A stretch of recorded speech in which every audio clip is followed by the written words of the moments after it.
All right, y'all. We are back with another Ask Q. This week we're going to be doing another one. I had this one requested. We've been on a little bit of a run doing some of the Jubilees, the surrounded debates. A fun one has popped up. Amanda Seals has she's entered the chat.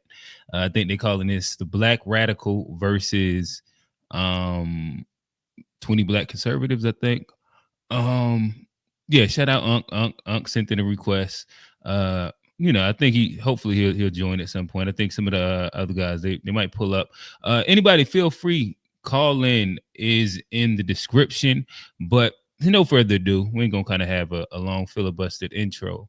I want to hop straight into it. I've been seeing a couple clips going around that I've been trying to avoid, so I'm gonna hit it and yeah, let's get started. Culture is toxic. Let's get on the fact that there's no fathers. So in white the black culture. home. Let's Stop. Okay. Who do You're we vote talking for? to a radical, not a Democrat. The radical mind state simply is living opposite to our colonizers, which is an imperialist, capitalist mind state, and radical blacks do not believe that is any way for us to have liberation. Well, here's what you. And I'm interested to see how she does, mainly because of Amanda Seals is such a polarizing person, where she can be like really right sometimes, but then she could be really, really wrong and almost teeter the line of, I don't want to put no labels on the black woman, but y'all feel what I'm saying.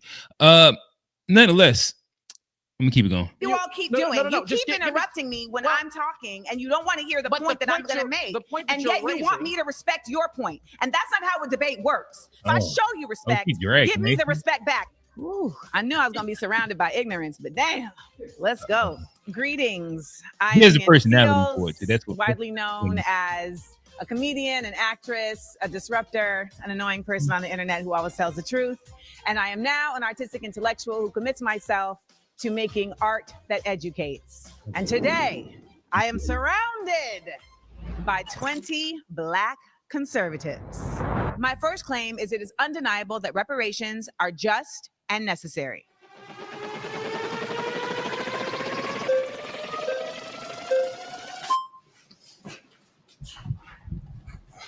All right, reparations. All right, so starting off, we trading into them FBA orders. The reparations is necessary conversation. I wonder if this is going to go down that whole delineation.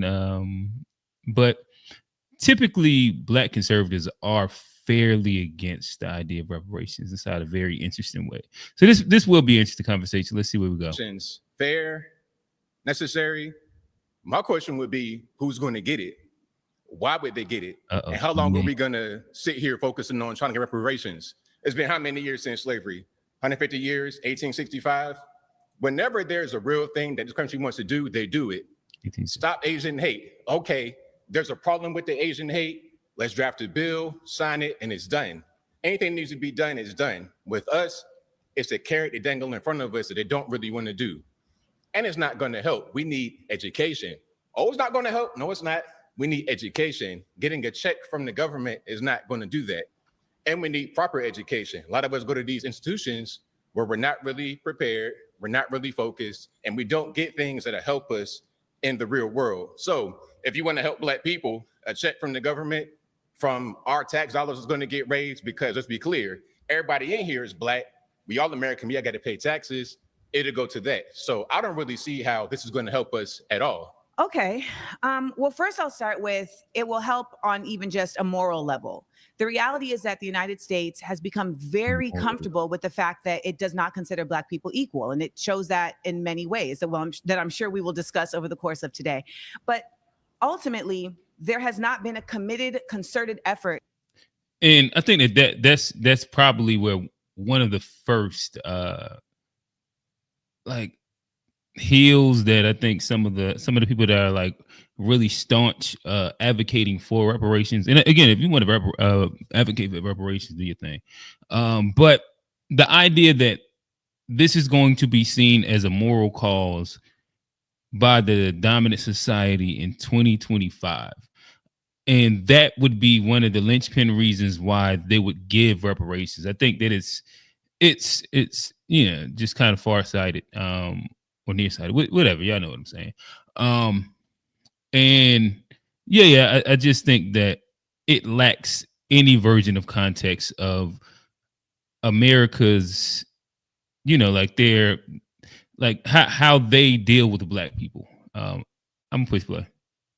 To shifting the mindset around the use of Black people as a labor force in this nation, back when it was slavery, now in the use of slavery as slave labor in prisons. So on a basic cultural level, reparations are an act of repair. They are an effort to say, our bad, we see you now. We have seen that done with. According to the Oxford Dictionary, reparations means the making of amends for a wrong one has done, by paying money to or otherwise helping those who have been wronged. Japanese folks who were put in internment camps. We have seen that done with Jewish folks. We have seen that done even in the case of slave owners who received reparations. When it comes to the use of tax dollars to pay reparations, and this is going to come up a lot today, it's a matter of values, right? For me, my value system circulates around the fact that I think that as a community, we should all be engaged in repair for our community. So I don't think there should be any problem with there being tax dollars spent at repairing consistent efforts that have been made to impede Black people. So the reparations you're talking about are not just related to slavery. There's reparations that have been discussed all over this nation in different communities as it relates to particular massacres, as it relates to redlining and the impediment of Black people to earn wealth by having property. There's been impediments in various ways that can be repaired. And I want to also just add, there's reparations that are considered a cash payment from a government.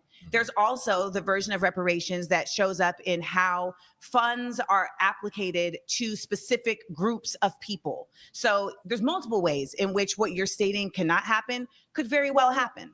Okay, now as far as the money going towards certain things is going to help us, let's look at Baltimore public schools. They get, I think, the third most money per pupil in the US of A, like $15,000 per student. Let's look at it. Spends about $18,000 per student, the 13th highest in the nation's. Despite the spending, only 16% of 8th graders read at or above national standards, and only 13% of the 4th graders. Okay. But yet, the majority of the population that comes from that environment can't read. They're illiterate. So we're dumping money on the situation, yes, but yet we're not getting the results we should get from it. Money's not going to help the thing. We need to just focus on what we need to focus on. As far as Black people being labor force of this country, what else are we doing? We got 25% of us on some kind of government assistance. 1 out of every 3 Black men will go to jail. We got to do something. We got to work with our hands, work with tools, do something, because we're not doing much of anything. And also, one more piece here. Reparations, again, always anchored in front of us, never going to happen. As long as you've been living, as long as I've been living, as long as everybody been living, they say we need it, and it never gets done. One more piece. You just said one more piece, then you're adding another one. I promise. So hold on to it. I'm gonna land the plane. I'm gonna land the plane. I promise. Reparations is a thing. Like I said, it's a carrot that dangle in front of us. They're never really going to get it done. And if it was going to get done, it would have already been done. It's just something that they're using to try and make us stay Democrat. That's what I wanted to say. Well, Democrats are not doing reparations either. This is nonpartisan. This is Black partisan, baby. Okay. Well, this is nonpartisan. Who do we vote for? 90% of the time. Yo, can you pause it real quick? I want to say something real quick.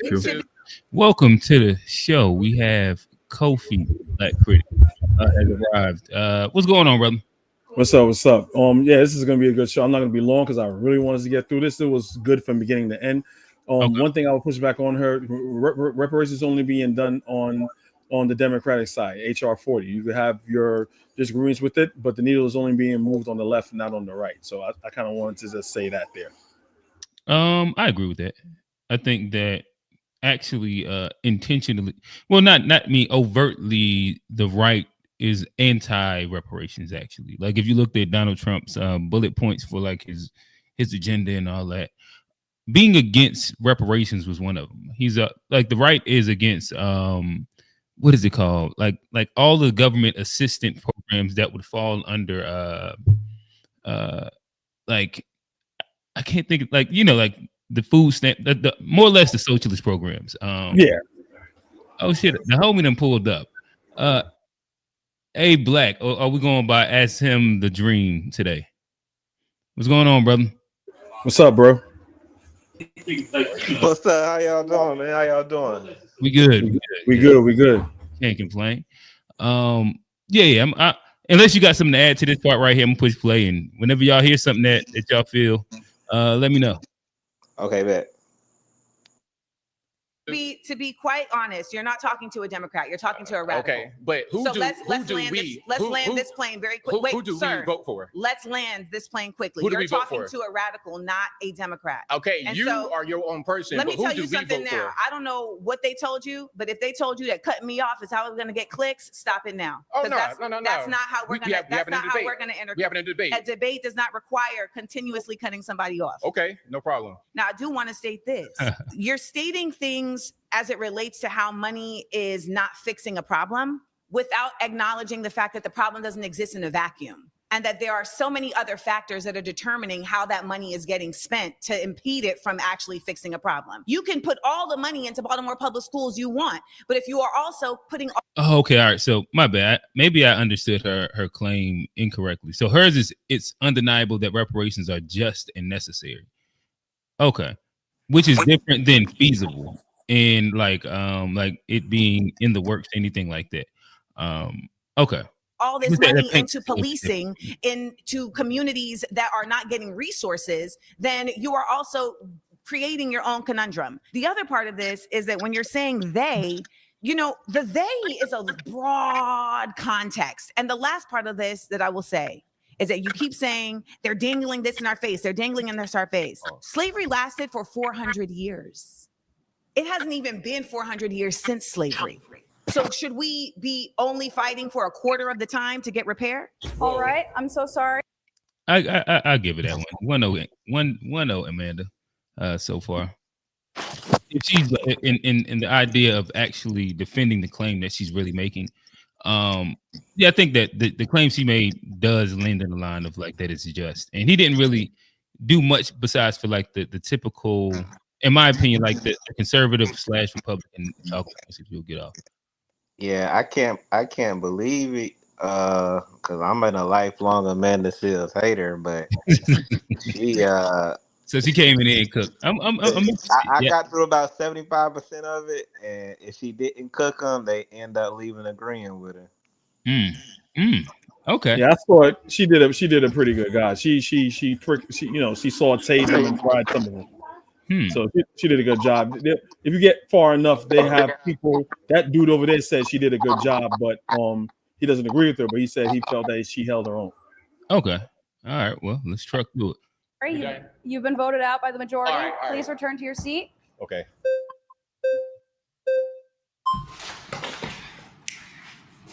My name is Matt Nuclear. Hello, Matt. Matt Nuclear? Matt Nuclear, yes. Matt Nuclear, give me a better handshake than that. Let's do it. I appreciate having this conversation with a beautiful Black woman like yourself. This is nice, beautiful arena here. I disagree that reparations are necessary. I think the most important thing that's necessary right now for the Black community would be the stopping of violence, especially Black on Black violence. I don't see how reparations is going to solve anything. You can give everyone here like a $50,000 check, especially people that are in the streets who are committing violent crimes consistently. A $50,000 check, it's not going to fix anything. It's not going to increase the median household income in the next 10 years by 10% or 20%. For example, we have the Chinese Exclusion Act of 1882. We prevented Chinese people from getting citizenship and even entering the country. We discriminated against them and basically put them under apartheid, even here in the United States. Yet they have the highest median household income. How is that possible? How come they don't complain and feel entitled consistently to beg for reparations and beg for this when they are killing each other 90% of the time, which is the rate that Black people kill each other, according to the FBI. Hey. Oh, young Matt. Yet white people are the oppressors. I'm not sure where your education came from, but they lied to you. Yeah, can you pause that?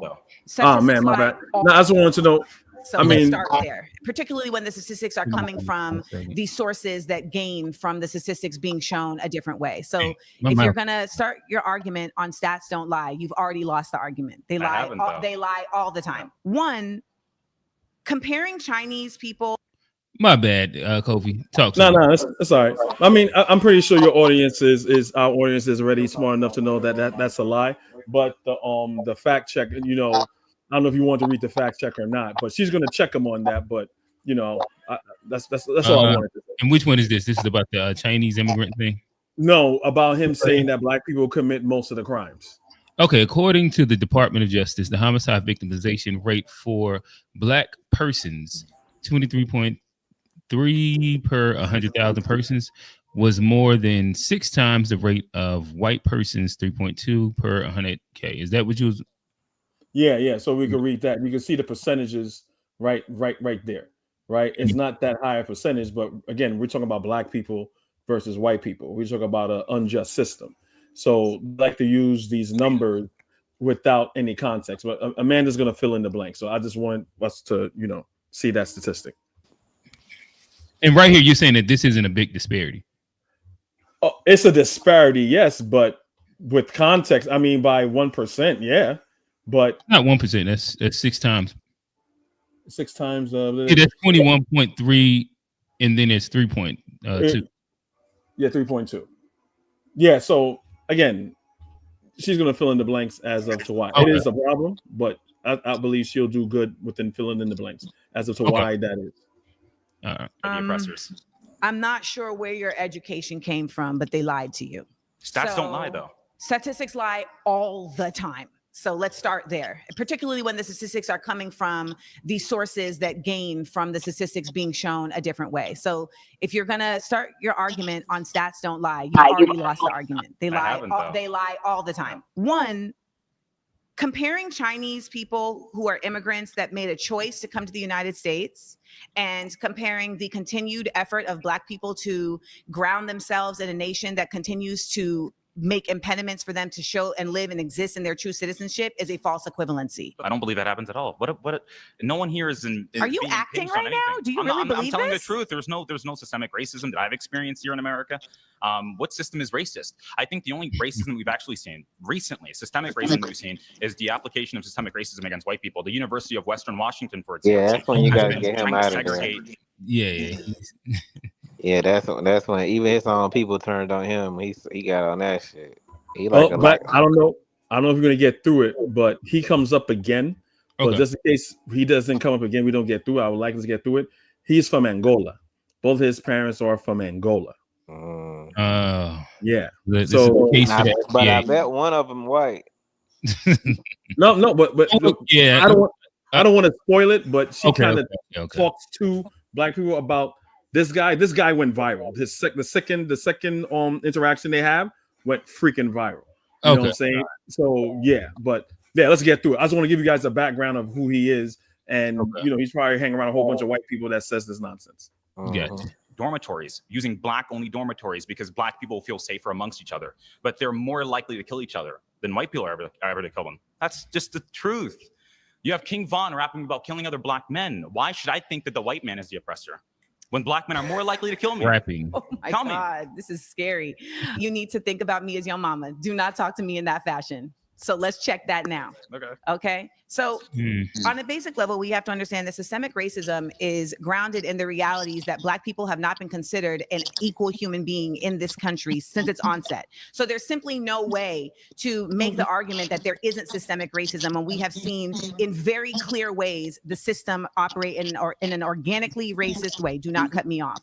When we talk about systemic racism, we can start with even the fact that redlining, which was implemented to discriminate Black communities. Are you shaking your head that redlining doesn't exist? No, I'm saying I don't think it really existed at all. I mean, no, I don't think so at all. So it does exist. And stating that it doesn't exist doesn't make it no longer exist. Redlining absolutely exists. It is not something that's being made up. It's an empirical fact. And there are realities that exist because of redlining. We know that school systems are related to the way that property taxes are affecting the school systems. If a school system is not getting the same property value as the property taxes allow it, then it's not going to have the same efficacy at allowing for students to be able to get what they deserve. When we talk about systemic racism, we have to acknowledge that these private prisons are literally built based on the test scores of school students in third grade. I'm trying to understand. So, like, who is this Amanda Seals, and where's the one that I typically dislike? She's actually walking this right now, and I'm not mad at how she's really kind of going point by point and laying down a really, really strong case. Like, this is Amanda Seals. Maybe it's viral moments because I heard a lot of bad things about her, and I never really heard her content from beginning to interviews where you be like, ugh. But yeah, I mean, I think her tone, and she's like a bitch sometimes. It's the way. So a lot of people just don't like her, not because she be wrong. It's because the way that she says things. Sometimes it's like they want it to be different, which I understand. Like, cause I'm kind of like sometimes like, damn, you don't gotta say it like that. But at the same time, that don't mean the shit don't be true. Sometimes people just don't be wanting to hear it from you when you a bitch. I got to think. But didn't she have something that happened on the Shannon Sharp show that went crazy? I mean, she had shit everywhere she go, because she called out Shannon about something. She got to it with Issa Rae. That's really what kind of turned the community. Oh, that was another one too. Yeah. Her shit with Issa Rae. On Shannon too. I don't know. Okay. But I mean, she's a smart chick, But it's it's a time and a place for that smart chick shit, and this is her place right here. She thriving in this motherfucker. I am thoroughly impressed right now. So you are literally building. Pause it again.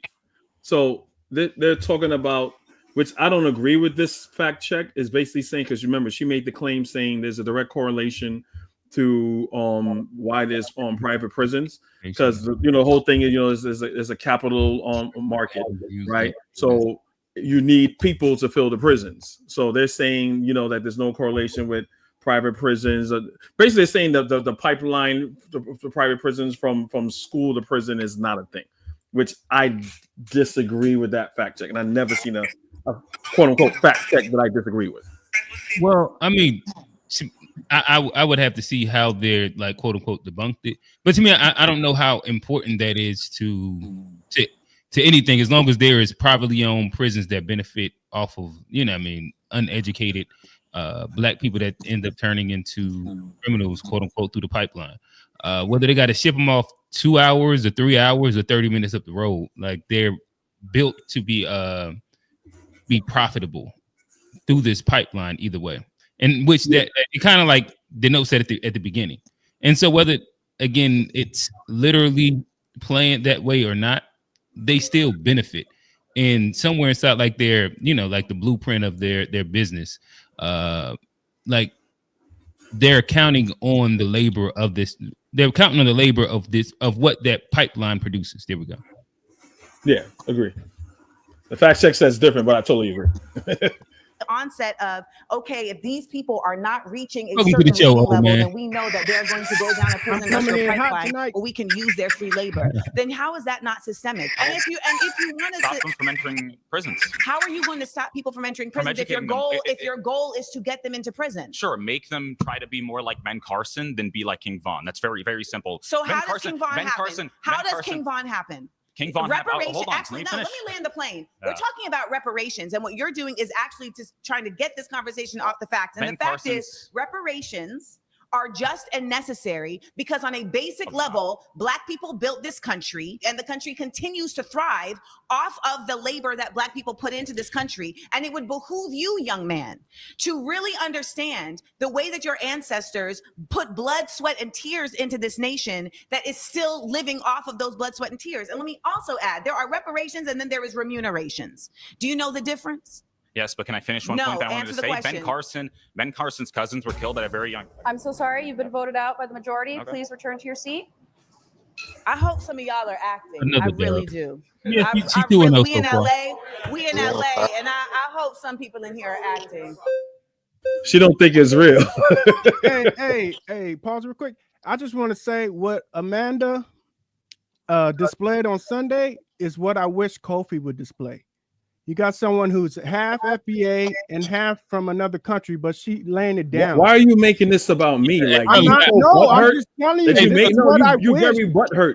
This is not about you. This is not about you. I'm saying, why are you mentioning my name? Why are you so? Okay, let me explain. We can say, man. I love you, but I really don't want to do the FBA versus. I'm not doing the FBA, but let's keep that for like a Wednesday show in the Discord. I'm gonna let you land your point, but outside of this, let's try and like just talk to whatever they talking about. Go ahead, old man.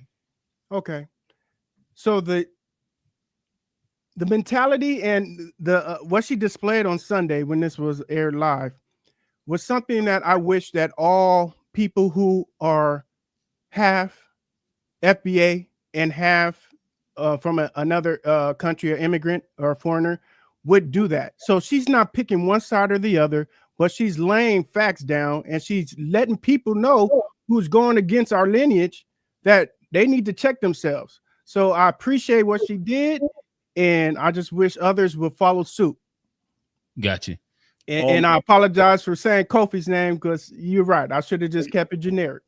Again, and like I said, and unlike, speaking out of turn and not out of knowledge, I agree with everything that Amanda said. Everyone check the Discord. To be fair, Discord, I put this in the Pan-African section.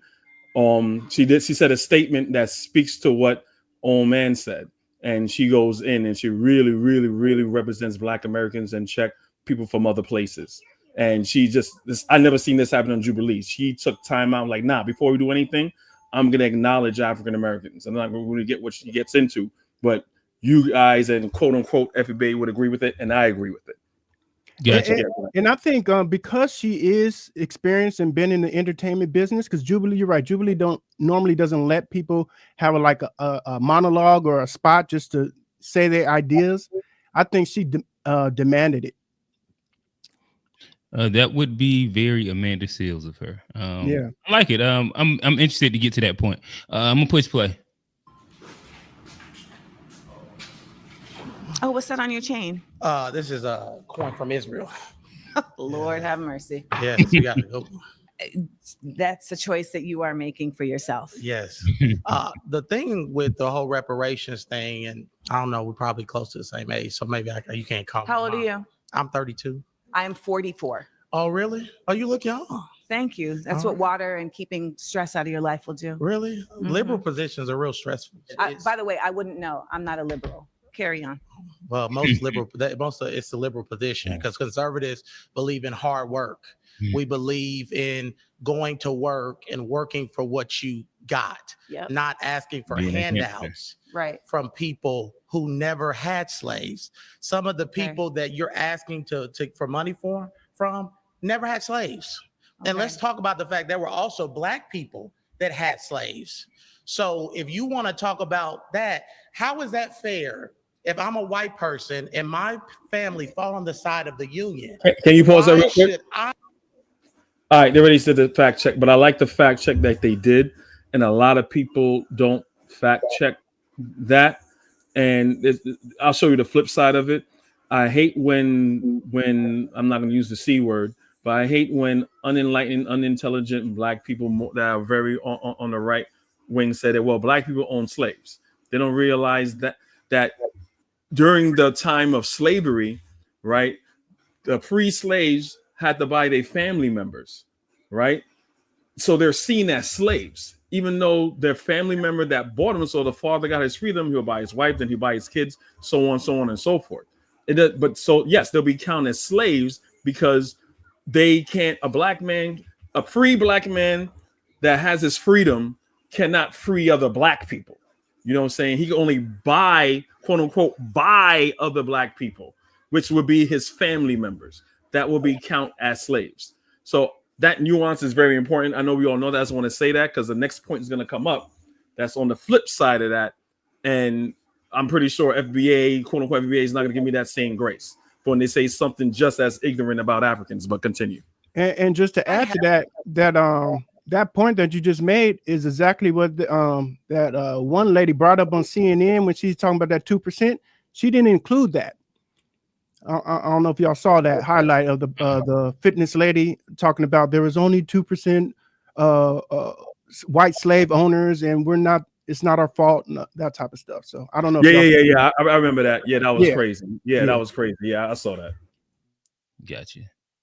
And now all of a sudden, talk to us, A Black. No, I was just saying now all of a sudden nobody owns slaves. Like, it had nothing to do with it. Crazy, right? Go ahead. And this whole country was never all racist.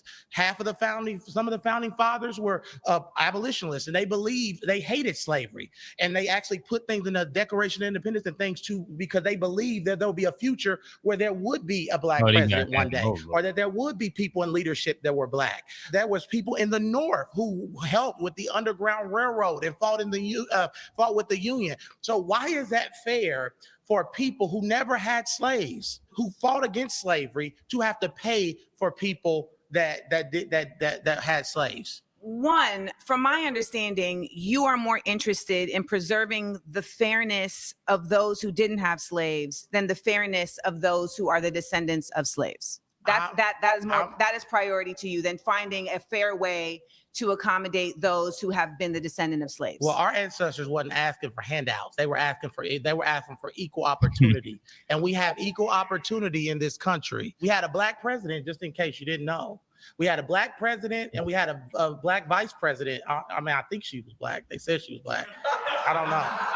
So we had a black president, and you know who voted for the conservative view? White people, because you can't win a popular election in this country without white people. So Barack Obama is the product of white people. So let's get off this thing where, oh, America is so racist. What's making America so racist is people that continue to talk about racism and continue to focus on racism instead of focusing on unity and bringing our country forward. People that have these liberal mindsets are infecting our communities, black people, and making us victims and not victors.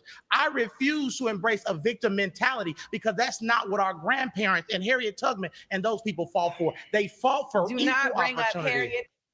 The only thing well, it's a couple things that I hate about this, but I think the rough thing is that in these conversations, when somebody filibusters that long and brings up so many different points, it's so hard to address all of it succinctly and make sure that you don't miss something. In which, like, he ran down all of the the far right black conservative talking points, one by one. You could almost have had it bulleted and made sure that you had a checklist, and he would have checked just about all of them. And that's why I said she a samurai, because she about to hit each one of them too. Oh shit! Hey, but real talk, I'm playing contrarian today.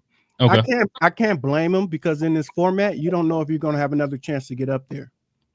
Oh no, well, I get it, and I think that this is a part of, and I mean shit. Who am I to critique Jubilee? But I think that within this format, it's so dog eat dog from the run up, and then people gonna raise their flag. You just seen somebody holding their flag up while nodding their head in agreement. Where it's not really about if you agree or disagree. It's sound good, but let me get my turn next. And because of that, like you said, you do have people that just want to make sure that they get their viral moment off, that quick little minute monologue, and it doesn't really feed for good back and forth conversation. Where good back and forth conversation, you can kind of walk down each one of them one by one, but it sounds like y'all say she's going to chop it down. So I'm gonna push play. But one good thing she does do that we since you've been doing these, that she's given them a lot of time to talk. Yeah. So she's giving them way more respect than other people that's on there that will cut them off. So I commend her for that. Yeah. Mehdi Hassan was one of those guys where he kind of bullied his way into wins. Right now, she's kind of just walking down and hitting it inside a very almost debate format where she's addressing and making sure she stays to the claim that she really presented. And I think I'm trying to think, maybe Charlie Kirk was another. There's a couple guys that kind of did the whole I'm a cut and kind of intellectually bully, where she's Jordan Peterson, I think. Yeah, he does that a little, but he just I got my own critiques for Jordan Peterson. He's the most aloof, intellectual I've ever known. What do you mean by intellectualism? Right. It gets annoying, but I won't push play. Tubman's name in vain, baby. Please. I said the Lord's name in vain. The Lord's name. Harriet Tubman was literally saving her family and others from slavery. Yeah. You know who helped her? White people. You know who helped her? They were on the Underground Railroad. Who helped her? Come on in. You know who helped her? God and people who benefit from white supremacy. One of the things it's a lie. White supremacy is a lie. No, sir, that's simply not true. If that were not the case, then we wouldn't see the continued effort of colonialism and white people placing themselves in positions of power when they do not have the power. Because their culture. Black culture is toxic. The Black culture is toxic. We have produced a culture that is toxic. And let's get on the fact that there's no fathers in the Black home.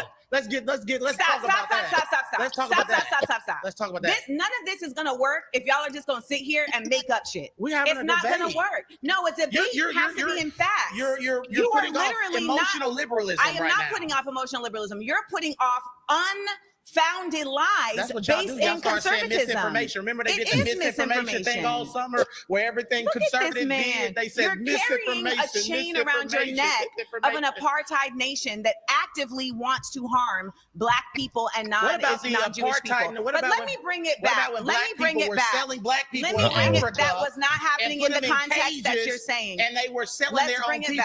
Black people still sell their own people today too. I don't know if I'm gonna last. We're selling our own people today. I don't know if I'm gonna last. You probably won't last with me. I won't, because your ignorance is so overwhelming. See, that's liberals. Y'all start name calling when y'all getting defeated in an argument. You won't have an argument because you keep cutting me off. Oh, well, that's fine if they don't let me come back. I made my point. You didn't make your point. I made my point. You haven't made your point. And let me just tell you about your point. You started off saying, we believe in hard work. Yeah. And we believe in being compensated. Reparations is not, though. Reparations is not hard work. It's stealing. It's Robin Hood. You said you believe in hard work. Yes. And you believe in being compensated for hard work. Yes. Were slaves compensated for their work? They weren't compensated for their work. But why should people who are sitting at home playing video games, smoking marijuana, are you sitting at home playing a video game? Are you sitting at home playing a video game? The people that they wanted Am I sitting at home playing a video game? No. And I don't know who these people are that you're talking about, because the majority of the Black community is not sitting at home playing video games. The majority of the Black community is doing a lot of things. Where are you getting that statistic? Pause. You've been voted out by the majority. Please return to your seat. I knew I was going to be surrounded by ignorance. You said what? No, he said the Black community doing a lot of things. Yeah, They touch us, man. Yeah. And like I said, that was another example, in my opinion, of just somebody running down all of the talking points. And right there, you could hear that he didn't even really want to be challenged and have a debate. It was just him trying to strong arm. But like again, I think that I still would hand her the dub just because she actually brought it back to the point and made a really good rebuttal to the claim that he made with the whole hardworking, and like you kind of be foolish to say that Black people didn't work hard and weren't compensated for it, which like I said, kind of falls flat on the point that he was trying to make. Fellas, if y'all got something before I push play. I'm cool. Go ahead. All right. Let's go.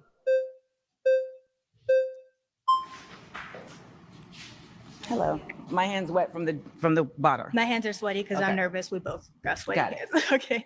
So I just wanted clarity because I think it'd be helpful. Mm-hmm. You said radical. I wanted just clarity on that. And then also with the reparations, you said it's not just money, it's other things. I just want to know, like, what do you see as like the grand picture of what would help? The grand picture of what would help? Of reparations. Like, what does that look like to you? Oh, great. What reparations looks like to me is a combination of reparations and remunerations. And reparations are about repair for damages that have been caused based on harm. Remunerations is a monetary response to work that has not been paid for. So if you come and paint my house and I don't pay you, you can take me to court and get remunerations for the work that you have done. So we're actually owed both in this nation as Black people. And there are incredibly just clear-cut records that show the buying and selling and purchasing of slaves, the work that was done, also the intellectual property that was stolen from slaves, right? Because there was so much inventing that was happening. And there is also quite a bit of other reparations that are being discussed as it relates to property being stolen, as it relates to,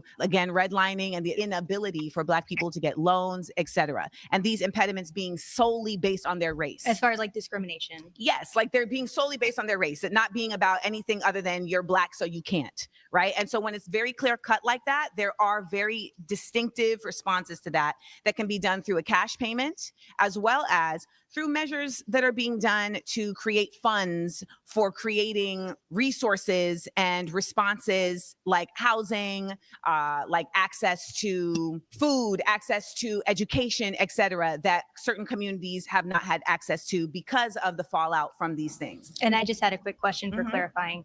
With the funds, I'm wondering, where do you think those should come from? Like the actual money, like is that we're raising money? Is it taxes? Like what does that look like? Well, I think what they've been doing with these different reparations committees is they're looking at, all right, well, how much has this city or how much has this town or how much has this country gained from the estimated amount that was stolen from these people, right? So they're looking at like, what is this wage amount? For instance, like if you look at during that time, okay, what was the wage amount that a hired worker would get for this same work?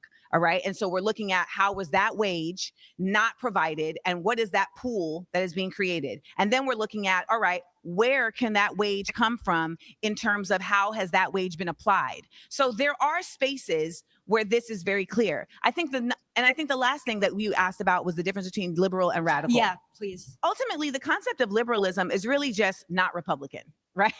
I mean, that's essentially what it's become. I would disagree with that, but I understand that's your stance. There's a very generic concept of what liberalism is in the sense that it's simply saying that I am a part of the bipartisan mind frame, but I am not a Republican. It's a mindset. It doesn't always show up in action, but it's a mindset that says, you know, I don't support extremes in certain ways, or, you know, I want the government to show up in certain ways. You know, I know there's a conservative point of view that says there should be less government, but even though it just says that, the action is very different.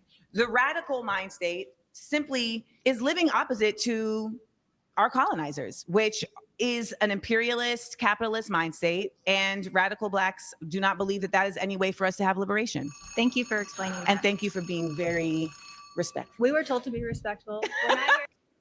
Can you pause it real quick? Yeah. No, I kind of like her breakdown, and my sons were looking at this because they were looking at the sound bites and they're like, it was crazy. And they were like, well, Dad, what does she mean that she's a Black radical? And I like her breakdown of it.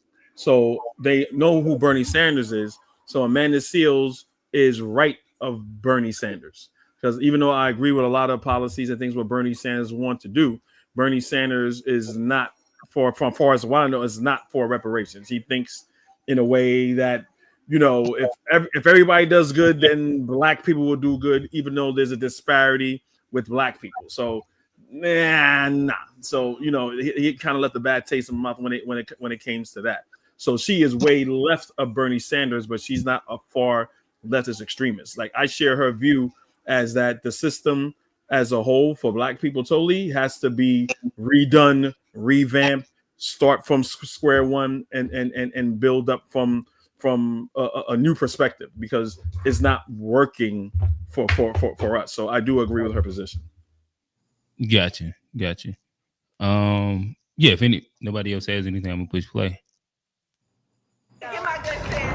Surrounded is now a podcast, available wherever you listen. Search Surrounded, plug in, and stay part of the conversation. You can't speed up the play rate. Anytime. Oh, listen, I listen to shit at times 2. Yeah, that's what I do too. I know most people don't. So I'm trying to be can't go 1.25. Come on, man. Listen, I it's up to the panel. Like I said, it's a very long video, and then we're reacting to it too. So it's like, I'm not opposed to it. Let me see. I'll put it. I mean, if the other panelists don't mind. Panel. I'm good. Do what you got to do, man. I'm good either way. All right, cool. Let's see how. My next claim is that Black on Black crime is a result of underinvestment and over-policing. So you say that Black. Oh no, I want this to be regular time with him. It's one of the guys that I've seen was going viral. Yeah, because he's running for Congress or Senate. Okay. Yeah, he's running for Congress or Senate. Yeah, man, I'll get that shout out later. Black crime is due to underfunding and over-policing, essentially. Yes. I actually don't necessarily disagree with one of those. Okay. I think that, however, the government, who do you think should be responsible for the funding piece of the Black community? Should that be something that the government should step into, or should that be something that we as Black people need to handle ourselves? Okay, so this is a brand new claim. Black on Black crime is a result of underinvestment and over-policing. She's like these are solid claims also. These aren't like the cliche claims where this is like fairly nuanced. Okay. This is a good. Dr. Jordan Peterson and even Thomas Sowell and several others have stated one thing, that poverty and crime, there's a positive correlation. There's also a positive correlation in the Black community of absentee fatherism being one of the root causes leading into criminality. Black males that grew up without a father are 10 times more likely to engage in criminal activity. And so I think one of the— Can I put a pin right there and ask you a question? Ask me whatever you like. What is the root cause of there being less fathers present? Bad decision-making on the part of the fathers. Let me read this really quickly. Fact check. Research clearly shows that there is a correlation between absent fathers and a higher likelihood to engage in criminal activity. Researchers have reached different conclusions on the exact percentage. Data from the Florida Atlantic University found children in general with an incarcerated father are 5 to 6 times more likely to become offenders. Criminal activity. And so I think one of the— Can I put a pin right there and ask you a question? Ask me whatever you like. What is the root cause of there being less fathers present? Bad decision-making on the part of the fathers. We live in a patriarchal system. Like it or not, men have dominated the socioeconomic, economic, and political power of this country and the world since our existence. So our bad decision-making, especially when we focus on the Black community, is the root cause of fatherlessness. What type of decision-making? And political power. We live in a patriarchal system. Like it or not, men have dominated the socioeconomic, economic, and political power of this country and the world since our existence. So our bad decision-making, especially when we focus on the Black community, is the root cause of fatherlessness. What type of decisions? Not marrying the women we decide to lay down and have children with. Not being careful with the seeds that we plant in women. No woman can get pregnant without a man planting his seed inside of her. So therefore— So it's marriage. Well, that's a part of it. That's marriage is a part of it. Okay. But the true piece that I'm looking at is connectedness between familial units. The Black community was at its economically strongest while being at its poorest during the segregation era. Prior to 1968, Dr. Martin Luther King in his last speech said that— Pause. And I would say that so far, he's laid a really solid groundwork for a claim, in my opinion. Which, like, I'm interested to hear how she rebuttals. But yeah, I like where outside of what he first started off with, like, since he's came back, I've enjoyed what he said so far. What's going on, Kofi? Nah, what he just said is bullshit. It's a goddamn Byron Donalds bullshit again. That, well, even though during Jim Crow, Black fathers were in the house. So it's like, it's that bullshit correlation you're trying to do. Yeah, it was bad, but hey, at least the fathers were in the house. Like, no. It's a dog whistle of saying, well, segregation and Jim Crow was really actually beneficial for Black people, even though it was horrific. It's the same thing like Black people learned skills during slavery. I don't think that's what Byron Donald was saying or what he was saying right there. Well, he's making that core. He just said that. He just said that. You can put it back like 10 seconds. He was saying even Black America at its poorest during the 60s, was around the time of Jim Crow. There were fathers in the house. I think his point is speaking to the fact that there is some accountability for us as Black fathers in our absentee within the family structure. And so if it's only based on the idea of income, then when we was at our poorest, we would not have had 2-parent families.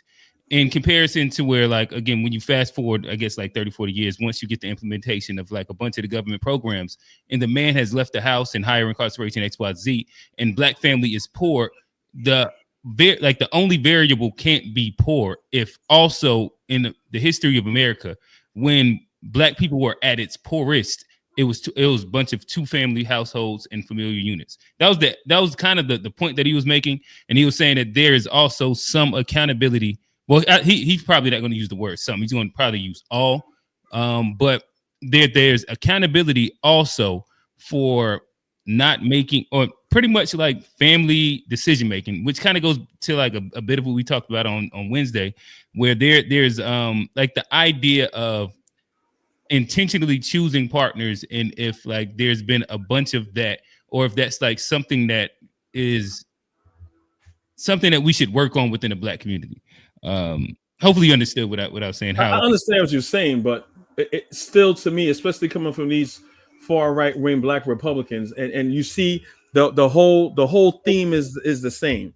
They're taking Black accountability for Black responsibility for white supremacy and systematic racism. So when they say these things, it's giving white supremacy and racism a way out and saying, well, oh, it's your fault, black man, that you can't do this or you can't do that. You're unable to pull yourself up by your bootstraps while ignoring systematic racism. So when they understand the nuance of what you're saying, but when these people say these things, they don't mean that. In my view of where they're that's why I said that he would likely say all, and I would say like there's probably some accountability. And so yeah, again, I understand that he's eventually going to paint like a different picture, but like I said, I'm interested to hear her rebuttal. To me, I can agree or disagree with a person, but if we're looking at this inside the shaping of who's going to win this debate, it's about arguing points. And I think that he laid out an interesting point for her to have to rebuttal, in which I think that there is some merit to some of it, but like I said, I'm sure he's going to drag on it way harder than I would because he's a far right Republican, black Republican conservative. So. I'd just like to say quickly, his talking point is incomplete. He's assuming that all black men are good men. So if a woman made a bad choice and chose the wrong spouse and had that baby, it would be foolish of her to continue making bad choices to have that bad representative of a man in the household. So he's making a incomplete point. Yeah, this is a great point. Not mad at it. More men make those bad decisions. Why is it a black thing? That's the thing that yeah, really it's not a black thing. I don't think that old man was like making it a black thing at all. He's just saying no. I'm not saying that, but I'm saying when old man is saying if that's the point that he's trying to make. When I agree with that, it kind of seems like that's the point he's trying to make. Where he made an incomplete point. I think old man's just giving his own POV to it. No, I agree with it. I agree with it. I was trying to just build a point, but go ahead. You can play. Okay, all right. Let's get to it. More than $30 billion a year, which is more than all of the exports of Canada. Welcome to the show, Unc. This show is brought to you by Unc recommendation. So I appreciate you, Unc. I'm gonna push play. And more than all of the exports of the United States and more than the national budget of Canada. That was when we were economically at our poorest. Yet 85% of our black children were growing up with a father in the home. There was less black on black crime. There was less disenfranchised. Why was there less black on black crime? Because we needed to live together. We had to stick by each other. What was there also less of? I'm not sure where you're leading. That's a leading question. I don't like you don't like this? I don't like leading questions. No, I like direct stuff. So essentially, when we were living in our own communities, we were also policing our own communities. So we were not being used as statistics in the same way to determine how resources were provided to our own communities. When we were going to the government saying, hey, we deserve because we are supposed to be separate but equal, we weren't saying, hey, we want to be with y'all. We were essentially saying, we want what you are stating we deserve.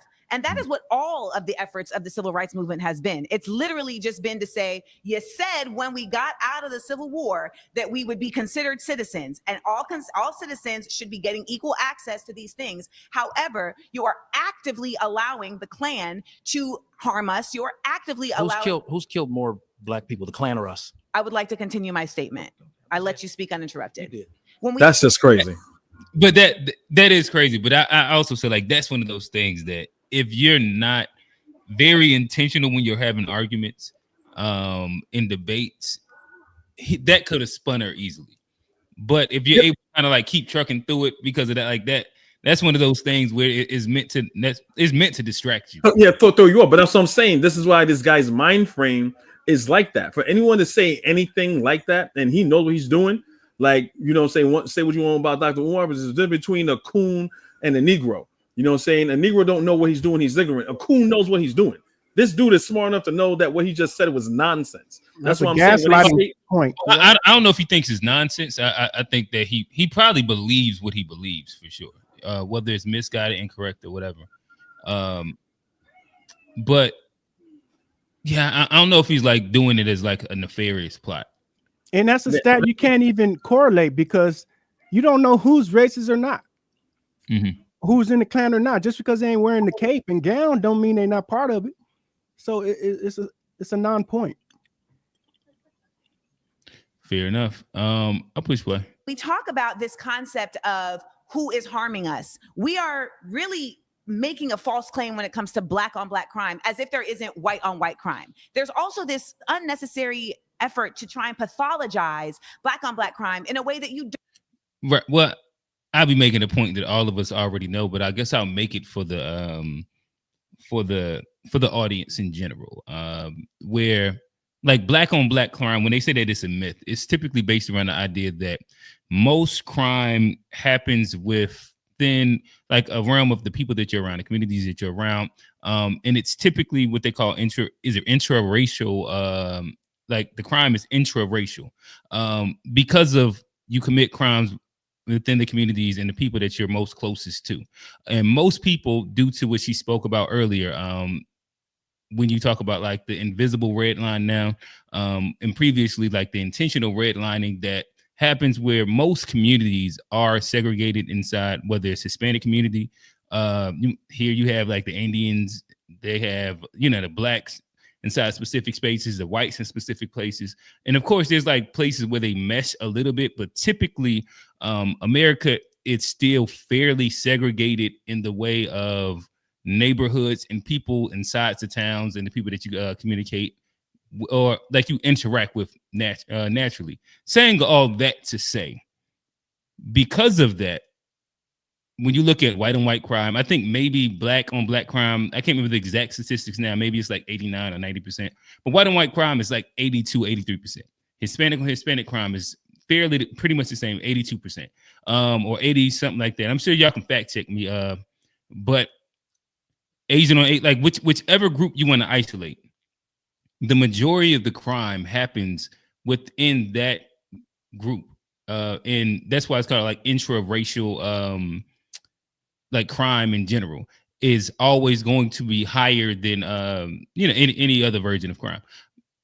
Like I said, I'm sure everybody on the panel already understands that. Want to make sure that we put that out just for the audience in case anybody didn't understand enough.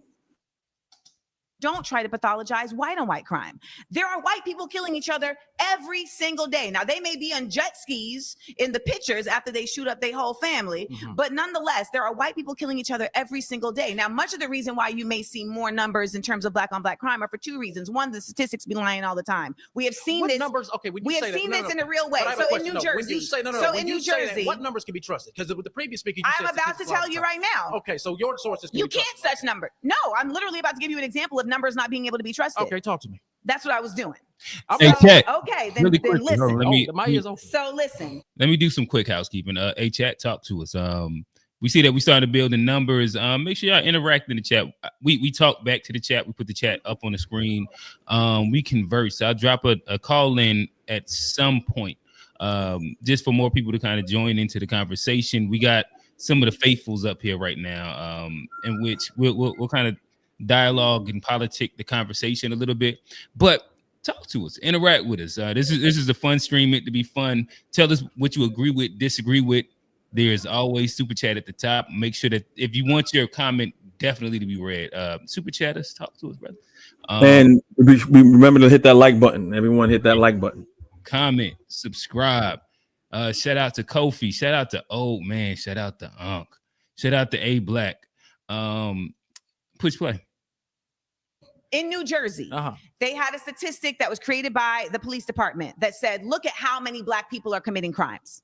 Look at how crazy this number is. These black people are so exorbitantly violent. Look at this. And then people went and actually matched the names that they were booking with the faces of the actual people incarcerated. And it was proven that they were lying. So that's one. So that's one instance. Hold on. No, you're talking to somebody that works as a police dispatcher when I'm not making content. So here's the thing. No. You see what? The truth is, you're about to see the truth. If you just give me a second. Like Trump said, just give me a second. I'm going to do the weave, but give me a minute. Well, here's what you all keep doing. You keep interrupting me when I'm talking, and you don't want to hear the point that I'm going to make. And yet you want me to respect your point. And that's not how a debate works. So if you want me to keep getting louder, I will do it. But ultimately, if I show you respect, give me the respect back. I let you talk. I let you make your points. I am countering your points. And my points are just as valid as yours, even though you got a pocket square and a Church of Christ pin on your chest. It's not a Church of Christ. It's whatever. It's a cross. Same difference. You got an American flag and you think you know something because you a cop. And ultimately, not a cop. Ultimately, it's a cab all day over here. So let me make that clear. But let me also add to my point. My point is that you can sit here and blame black people on. What's ACAT mean? Does anybody know? I didn't know. I have no idea. It must be like an HBCU thing or something. Yeah, she did go to HBCU. Yeah, I went to HBCU. I ain't never heard. Yeah, but you didn't go to the HBCU. No, what is the HBCU? I don't know. Yeah, what's that? I'm from California. You know we don't have no HBCUs out here.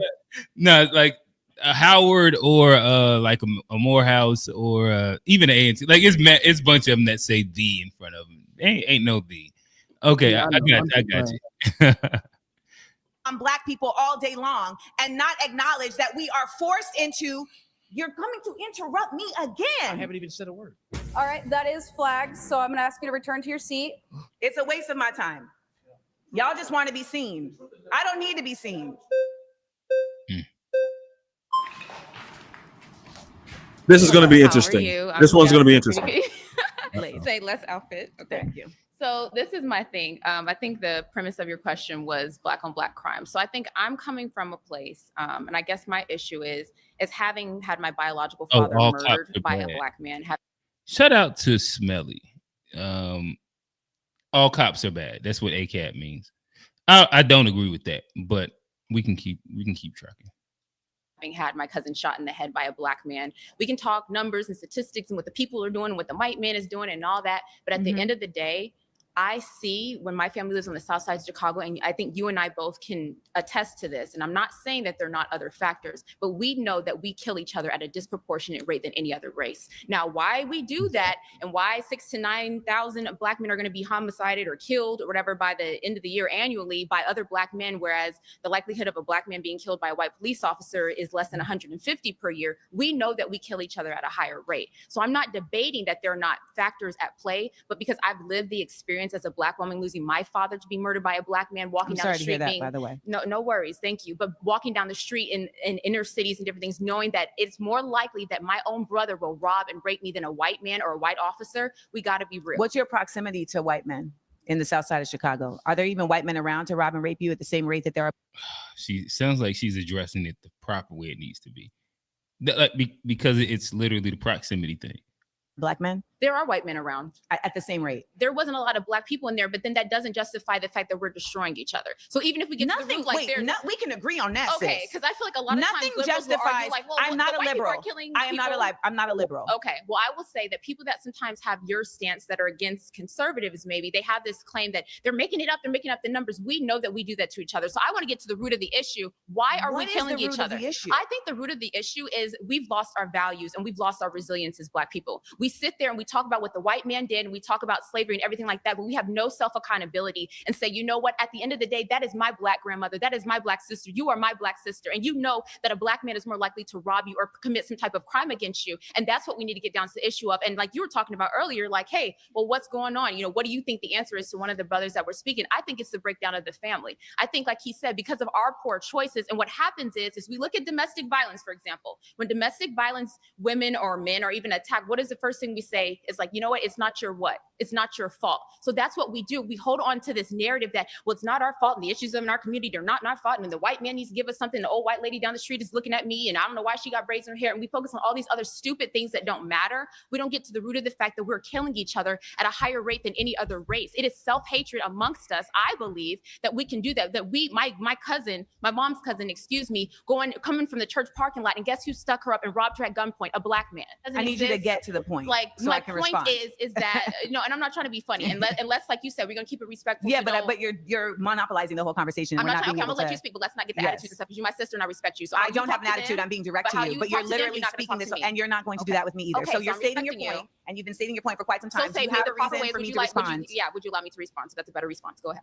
The response that I have for you is that everything you're saying does not exist in a vacuum. I actually agree with you in that, yes, there has been an incredible denigration of Black worth and Black pride in this nation. I think it's also very important to acknowledge what has contributed to that. And to state that it is only Black people that have contributed to that is a false flag. So we have to admit that. So in order to have this conversation around how we got here, you can't say, oh, well, we're caring about the white woman getting braids and that doesn't matter and this thing. All of that attaches. All of that is actually a very big part of the lack of worth of Black people. I'll ask you, do you think we're resilient? What does resilience mean to you? Do you think we have to be perpetual victims, or do you think that Black people I think that those are two different conversations. I think that the concept of Black people being victims is really trying to not provide accountability to where the root problem for the actual cause is. And if we keep saying that somebody is a victim and that doesn't mean that the other person should have to actually have accountability, then what are we really doing? You can do both. You can be a victim and be resilient. How do we do both if you stay in the victimhood? That's my question. But your statement about Black people staying in the victim place is also your point of view. But how do we rise above it? We continue to rise above it by, one, pouring into our communities with mutual aid, but two, by simultaneously making sure that we are challenging the systems that are in place to impede us. We have so many opportunities where we are trying to do mutual aid, and those things get disrupted by folks who want to have capitalist gain, by folks who want privatization. We used to have all these mom and pop businesses in our communities. There's over 3 million Black millionaires in America right now. You are an intelligent Black woman that is successful. That's irrelevant. No one's stopping me from doing anything. I'm an intelligent Black woman that Many graduated. efforts have tried to stop me from doing what I do. We are not all equal in our Can capability. you pause it real quick? I want to say something real quick. In our ability to be invested in by others. I agree. We are not all equal. Yeah, like with conservatives, they have this thing where they don't see the glass ceiling. They see through the glass ceiling and say it's not there. So, and again, it all just goes back to accountability to Black people and just ignoring white supremacy or downplaying white supremacy. This is all their MO that I want to see. And it goes to a white trope. It's like, oh, why are Black people are able to do what they want to do? Look at Oprah. Look at Michael Jordan. You know, they always use these one people scenarios to say that, well, oh, it's possible for all people, saying that, well, the struggle that they have is really not, you know, that they have is minimal because look what they did, without really going and diving deep into the odds that was against them to get to that level. The, you know, certain things that they pretty much had to do that's probably unethical for them to get to that level. So I just wanted to say that it's a very disingenuous white supremacist argument that Black Republicans repeat. Gotcha. Equal in our trauma. Are we resilient? We can't say because it is a false equivalency. I believe that every Black person has resilience. We keep trying, but we keep trying to cause. I'm so sorry. You've been voted out. I don't know where I would land on like who won that conversation. I guess it's closer to a draw because I don't think that they really was able to flesh out a lot. How was that a draw? She said a lot of lies. Well, it sounded like she gave like a bunch of anecdotal statements. True. More than anything. And then they had like their little tiff. And then, you know, like she what's her name? Amanda Seales, she kind of like ended the conversation, like driving her point, then he voted her out. But like most, like I can't like argue if your grandmother got robbed by a Black person. Yeah, I can't she's just telling her story. That's but that doesn't mean that's a Black. That means that's a problem for Black people. So if you agree with the girl that came up, which she's Nigerian, she's Nigerian, right? Yeah. No, I'm just letting you know if we don't get through that, right? But she was born here or raised here. But if you agree with her, you're basically saying that all Black people are prone to do that. That's basically saying So again, like to me, the way I judge like each one of these small little things aren't if I agree with their points. I'm just saying who argued their point and either rebuttal better the claim of the other one or made a better claim inside the moment of whatever the topic is. Like the claim is false. But what I'm saying is that they didn't really get to that point in the conversation before they got out. So it's like it's hard for me to judge who quote unquote won it.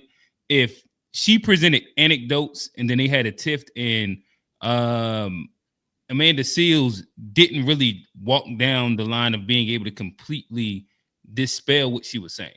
The reason why it didn't even get to a point of debate. The reason why I got so heated is because the girl was just basically telling her story. Right. And then because it's so personal to her, any kind of rebuttal is going to offend her. So that to me, they didn't even get to the debate stage.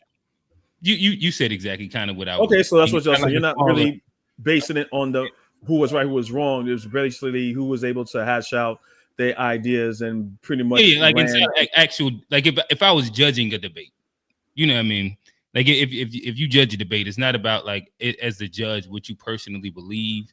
It's about who or right or wrong. Yeah, right or wrong. It's about who was able to defend their claim better. Gotcha. I got you. And you know, like the whole fallacies, and you know, we ain't got to get into that, but yeah, I got you.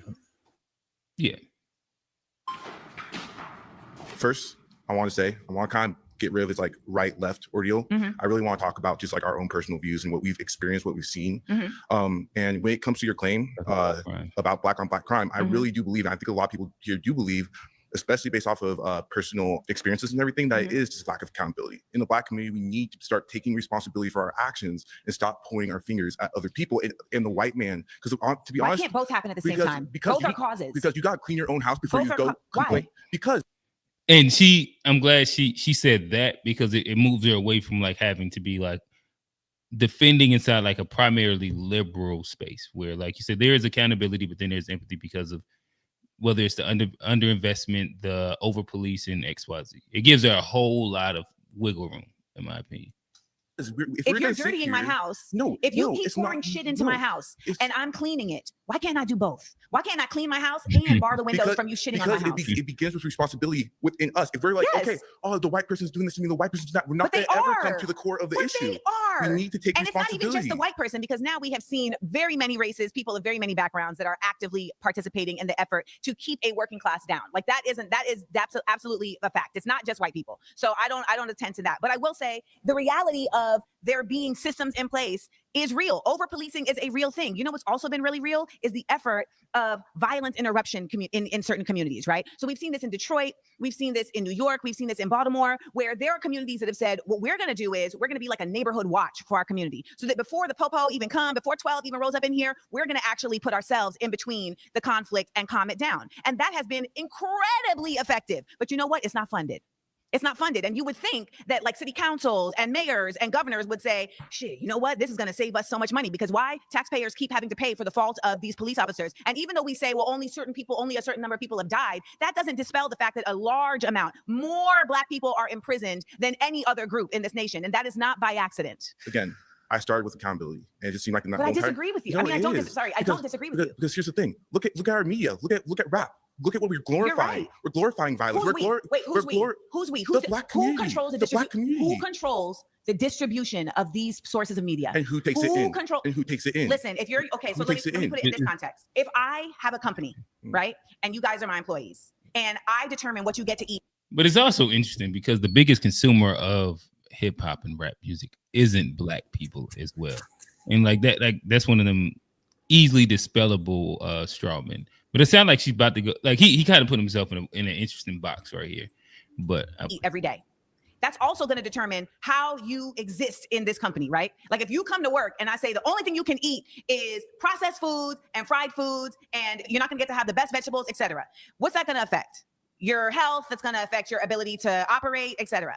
This is how the United States operates. There's a lot of us that don't want to admit that as much as accountable as we want to be, all of our brains also don't operate the same way. Some of us are much more apt to be indoctrinated than others. That's a fact. There's a 1% of people that knows this. There's a whole show called Mad Men that's about advertising, etc. And if we don't acknowledge multiple things at the same time, then we simply cannot stop it. We can be as accountable as we want to be. And I hope that if you're right, because I hope you're right, I wish that it was a situation where if Black people could just be accountable, then nothing else would matter. But unfortunately, that hasn't been the case, because we have seen when we have Black Wall Street in Tulsa and we have Black Wall Street in Durham, that when we actually do hold our own and build our own communities, they will still come and run it down. Boss, you've been voted out. Please return to your seat. That was a dog walk. Yeah. Oh my God. Joshua. Hello, Joshua. Some of these you need to speed up because they don't really have points. Oh no, we at 0.25 right now. Oh, you are? Okay. Yeah. I have two claims I want to settle. So I'm originally from New Orleans, right? And I've seen Black on Black crime my whole life, right? Yes. I don't believe it has nothing to deal with the police. It's more with the community, because there's a lot of pride that's in that city, where to the point where this person can't tell me nothing, I'm gonna kill him, I'm gonna take him out. Yeah. Is that simple in New Orleans? Yeah. Now Cali is probably the same way, but I feel like every state is different. You probably the way how your belief is might be right? But in New Orleans, it's a little different. Also, my second claim is this: we proclaim so much about Black Lives Matter, but when it comes down to a white person killing a Black person, it's a big deal. It just don't make no sense to me. Do you know what the statement Black Lives Matter is actually stating? Yeah, well, just started off from George Floyd. Oh my bad. We'll walk this in a second, but I did tell, what is it, Oogly Doog? He has this statement. I'll throw this to the panel. What time is it? We'll try to spend under 5 minutes on this. Matter of fact, we did 5 minute. I mean, Khue, if you want me to, I can tell you the real good ones. I want. I'm gonna read it and then you can hop in, and then whoever else wants to hop in.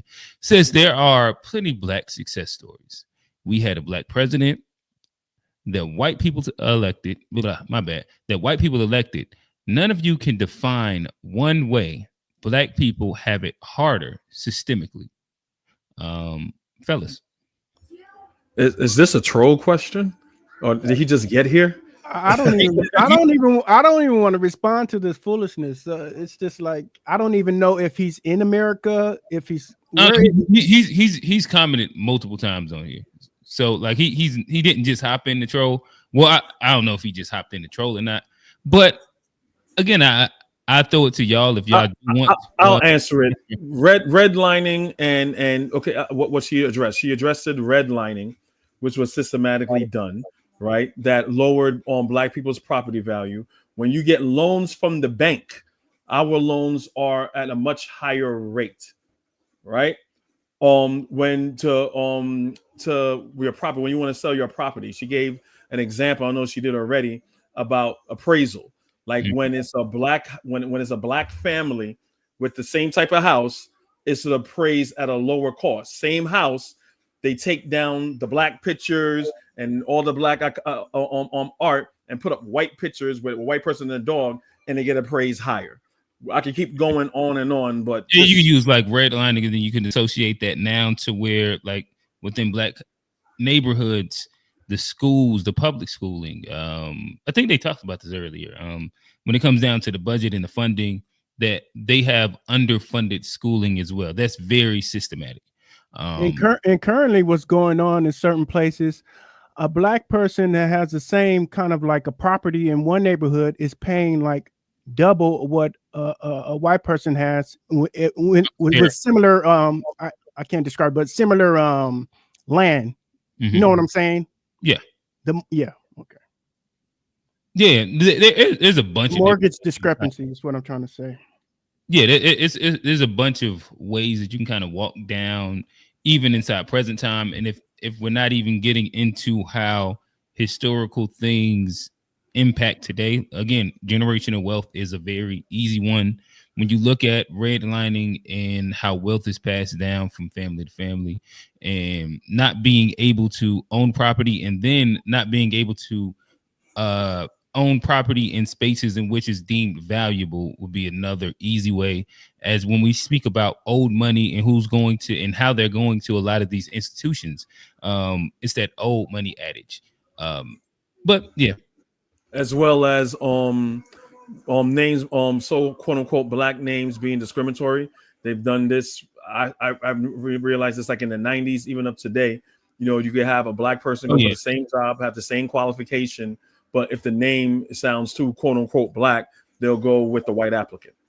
Yeah, shout out to Indeed and LinkedIn. There is a bunch of studies that kind of show, as he said, the discrimination with hiring practices with innate Black sounding names. Shoot, DEI was supposed to be a benefit to us, and systematically it wasn't.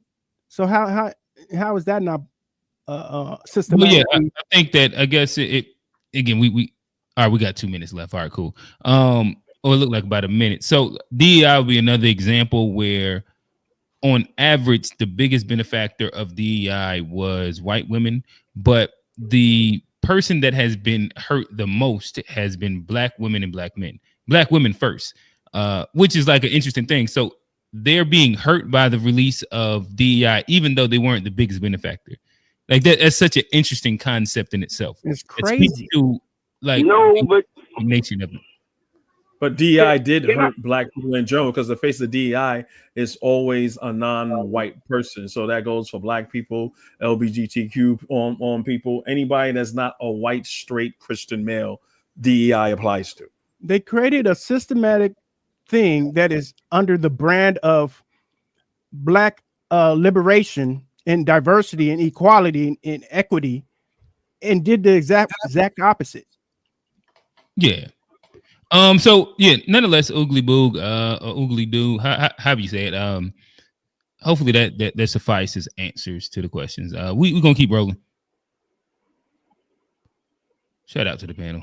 Start off with Mike Brown. Mike Brown, okay. So Black Lives Matter is really simply just stating that when Black people are murdered by the police, that our lives should matter. And that oftentimes it is not considered. It is oftentimes presented as we deserved it, or we must have done something to cause it, and that our lives are disposable. We also don't ever see true justice on the same level as others when the police incur violence against Black people. So Black Lives Matter is a statement asserting that our lives are worth justice, our lives are worth preservation. And we have seen in innumerable instances a level of restraint operated between the police and people of other races that they do not seem to carry with Black people. So that's what Black Lives Matter means. It doesn't mean that anyone else's life doesn't matter. It means that ours matter just as much as their lives. That's good that you cleared it out for people. I appreciate you. Now, as it comes to New Orleans, tell me this. Well, first of all, it was I think it's the senator of Louisiana who literally made a campaign ad, Kennedy it was, that said, do you want Louisiana to be run by crackheads? Like he said that, like straight up. Yeah, a bunch of them there. Yeah. So here's my question about New Orleans. Would you say that New Orleans gets, that particular areas of New Orleans, for instance, like the Ninth Ward? Yeah, the Ninth Ward's crazy, but I'm just saying they crazy. Would you say that funding and attention is dispersed equally across New Orleans in terms of resources? Because I know that from living through Katrina, that is absolutely not the case. Yeah, I agree with you in that case. Everybody's not equal when it comes down to resources, for sure. I agree with you. Here's the thing I want to just impart is that I think that we have a very distorted version of what resiliency and what restorative practice is, because we live in a time where we're seeing so many things happen so fast. So like we've seen technology like advance so fast, right? Like we have seen just our lives shift so fast that I think that we forget that as humans, our ability to recalibrate, to heal from trauma is simply not the same as the things that we are watching in technology. And so we cannot just casually think that people just get over things. Katrina, people in New Orleans are still reeling from Katrina. Yeah, they are. That's true. That's true. That is true. So when we talk about the amount of crime and violence that is still living and happening explicitly in Katrina, we have to also talk about the amount of trauma, the amount of drug use, the amount of policing, the amount of all of these things that physically harm people across the world, not just in the United States, across the world, in communities that are not being served, and how those communities never get the chance to quote unquote pull themselves up by the bootstraps. Yeah, I agree. I personally agree. Yeah. Oh, okay. I agree. Yeah, for sure. Yeah, of course. Yeah. Thanks, Josh. Yeah, I nonetheless, if you get somebody to agree, you've clearly won. Yeah, like shout out to Amanda. She's knocking them down. I would have never thought in a million years, but yeah, like she's solid on this right now. She's well understood, well read when it comes down to her positions, and I like it. This has literally changed my POV on Amanda Seales just so far what I've watched. Well, she's still out there, but I think her stepping away and just kind of observing everybody has centered her and brought her back. I think she's gonna get a lot of TV interviews and TV debates from this. Yeah, I think she did a job on this. Oh, what? We couldn't hear you. What was that? I said I thought she did a job on this. You know, I never really followed her like this, but I saw it when I saw it and I watched the beginning of it. That's why I sent the cue. I was like, yo, this is something that's probably going to be very interesting to watch. I thought it was going to be interested in the other way, but she's actually doing really good. I was scared to watch this because I thought that she was going to embarrass herself, but she chopped them down. She chopped them down. You know, she's been walking them down so far. Yeah. I'll put it like this. She's not lost, not won. Like, I think that like, you could argue maybe one of them has been like a draw or something like that, but like outside of that, I think she's walked away with dubs in every single one of these altercations. He literally said, "I agree," and that was a big deal right there. Yeah, change someone's whole opinion. Yeah. Hey, before we go any further, we want to take a moment to say thanks so much to Straight Arrow News for powering the fact checks in this video. Straight Arrow News is on a mission to raise the bar on journalism in a time of media bias and mistrust. Straight Arrow News helps you quickly get a full picture, make sense of in the description, trustworthy journalism. Isn't a theory. It's our lived reality backed. News for partnering with us on this episode. Now, let's get into it. My next claim is systemic racism isn't a theory. It's our lived reality backed by data and history.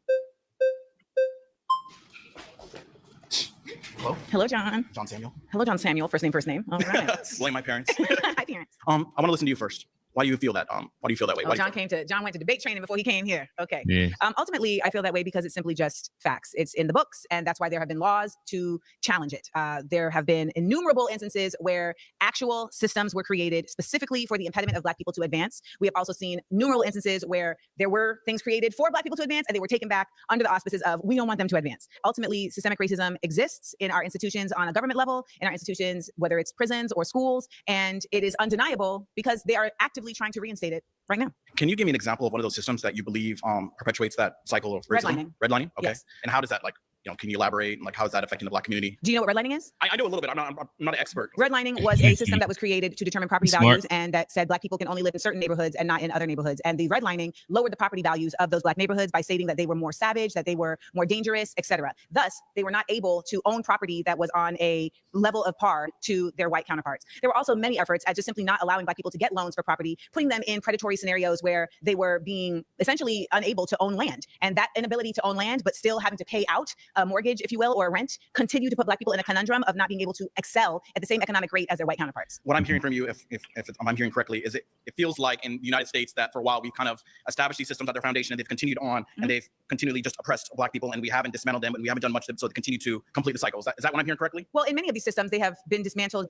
Yeah, he's fluent in debate because of like you could tell because like that, like you're supposed to be able to make sure that you can repeat back their argument inside a cogent manner, especially if they can agree with before you attack. And I'm interested to see where this conversation goes. Maybe he's just kind of like stumbling upon this, but this is interesting. Maybe in name, but because this country has never dismantled the culture of racism, they end up still living in practice. So we see that, for instance, in the way that the appraisal system works. Now we saw there was an entire documentary on how appraisals have been also very racist, home appraisals, right? So your ability to sell your house for the value that it deserves. Right. There were a number of homes, particularly in Marin County, California, where Black people had one appraisal when they had their Blackness up. So they had their dashikis hanging, and they had their, they had their Black Good Times poster. But then when they removed all those items and put up white people and a dog in the house, and then had their white friends come and pose as the owners of the home, the appraisal was significantly higher. And we have seen that in a number of instances. Now, of course, that is just Marin County, but there are a number of other scenarios where this has been relayed. And that's why there were certain efforts by the Democratic Party to say, okay, we're going to try and step in for this. I actually remember that case, and I watched it with the family, and I thought that was just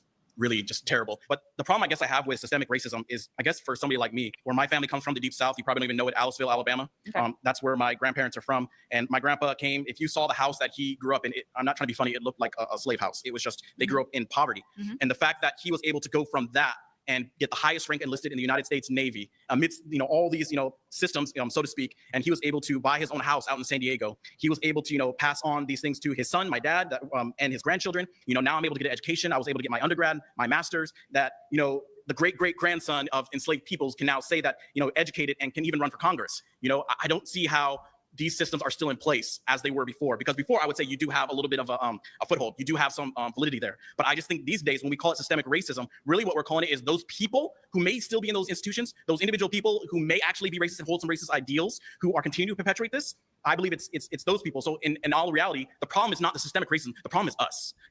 Well, he kind of just like admitted to gatekeeping and the fact that the old whites are still gatekeeping, which would be a systemic issue. That was a weird problem. Starts with what he's doing is what I said they've been doing all the time. They are downplaying white supremacy and blaming all other Black people as being inherently backwards and just don't have it all together. So that's how he sees how he sees Black people, because he said, "Look, I did it, but the rest of Black people can't do it." That's their whole. I think that's a fair. I mean, that's not a fair representation of what he said. Because he actually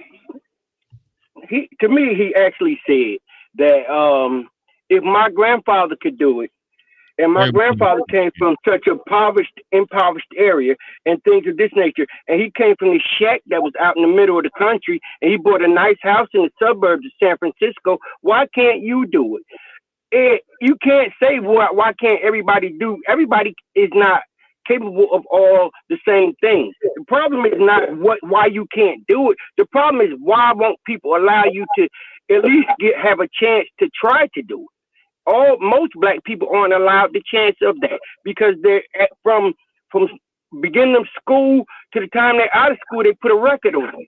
They put young men back then, they would say just because you had questions or whatever, all of a sudden they put you down in the basement in a slow class. Just because you challenged them. You didn't want to follow their ways, and they would put that on you through your whole school career that was free education you had, which meant you didn't get good enough grades to even go to an institution or like that. And they beat you down with things of that nature. He's sitting there saying what his grandfather did. Applaud his grandfather. Good for his grandfather, but so what? Everybody's not allowed to do that. If you notice, the problem with a bunch of these people in this show is that everything all the talking points are anecdotal. They're all just personal. They're not thinking of people in a group. You know what I'm saying? As a community. Yeah, It's a lot of me, I. Yeah, and I agree with y'all saying. I guess the only pushback that I was giving to Kofi was that he didn't, to me, express something nefarious. Like, black people can't do it, and black people are bad because they're not doing it, even though like my grandfather did it. As much as he's just pointing to his grandfather being the outlier for why it's not systemic racism. Hopefully that makes sense. Like, I haven't heard him talk down on black people yet. Like, he's just pointed to why systemic racism doesn't exist because of his outlier grandfather. Mm-hmm. All right, with that said, I'll push play. Or give me a second. Shout out to this mouse. It's a little messed up. All right, here we go. Who are perpetuating these, racist ideals. And so I feel like just to attack these systems is just, it's nonsensical. Who's running the systems? Like which system? You're talking about whether Congress, it's a prison industrial complex. We're seeing this now with immigration and ICE. We're seeing this also with the effort at not making schools available for equal level of schooling available with the voucher systems that are now allowing tax dollars to allow people to go to segregated schools. Right. Who is controlling those systems? So for instance, in Tennessee, right? Yeah. So in Tennessee, you have a Senate and a House of Representatives that is largely controlled by white Republicans and that have actively said, we are not going to consider what the people want in our constituencies. We are going to simply just do what we want to do, to the point where they have removed. So it's only in those states that have largely white legislators or largely white people are controlling the systems. I'm not trying to. All right, guys, I'm so sorry. You have been voted out. Please return to your seat. But I will say one thing I did like about him is that it seemed like he was there to have more of a genuine conversation in comparison to some of the other guys. Because it sounded like he wanted to make sure he understood it. That's why I thought he was like debate ready, to where he tried to frame whatever she said inside like the most genuine way that she said it, and gave her a chance to expand and like elaborate on whatever she said. I'll push play. Oh, Lord. So to go back to your claim, you basically said something about Tennessee and how they said what exactly said they are not in favor of what their people said, or? Yeah, Tennessee has actively said, we're not really listening to our constituency. We're not even going to allow them in the gallery when we're voting on certain issues. So for instance, like when it comes to like guns in the classroom, like the constituency very largely said, we do not want guns in the classroom. And they were like, well, we don't care. We're going to do it anyway. We've also seen them actively silence members of the House of Representatives who are black and not silence someone who is doing the exact same action, who is a white woman, Gloria. Shout out to the Justins. You are right, actually, on this aspect. I did actually remember a time where 2 black Democrats, I believe, were actually not allowed to speak. And that was interesting. And I found that really insane, considering their representatives. Can you pause it real quick? This is like the third concession they have where they by their own admission, when Amanda brought up discrimination in government, and it's just like that, like the last gentleman there. Yeah, I saw that special where the appraisals were different, and they still want to be these far right wing Republicans, and it's really mind-boggling why you can see something that proves your position wrong, but you still want to hold that position of, well, there's no such thing as racism, even though you're seeing examples. So I don't know these people or whatever. I don't know if they're doing this for a clickbait moment or they got popular, saying the nonsense. But I don't know if they're being genuine or disingenuous. I just find it very odd. To me, when I listen to it, I actually appreciate that, mainly because to me it feels like they're not just doing a shtick. Where if you can admit to like like you said, give some concessions inside a debate or argument, especially with all these cameras around, it seems like you're there to have like a more genuine back and forth in comparison. What was the big muscle dude and the dude with the Zion thing? I remember that guy. Yeah. There's a couple people here that they're not here to have a conversation or to have like a genuine back and forth. You understand what I'm saying? In which with these people, like there is a bunch of people that's whether on the left or the right, where through a conversation, even if like they don't move completely off the point at this moment, like you can give them something to sit with that later will kind of like be like a seed that grows later. And to me, like when somebody's making concessions, to me that it seems like to me, I look at them as a malleable person.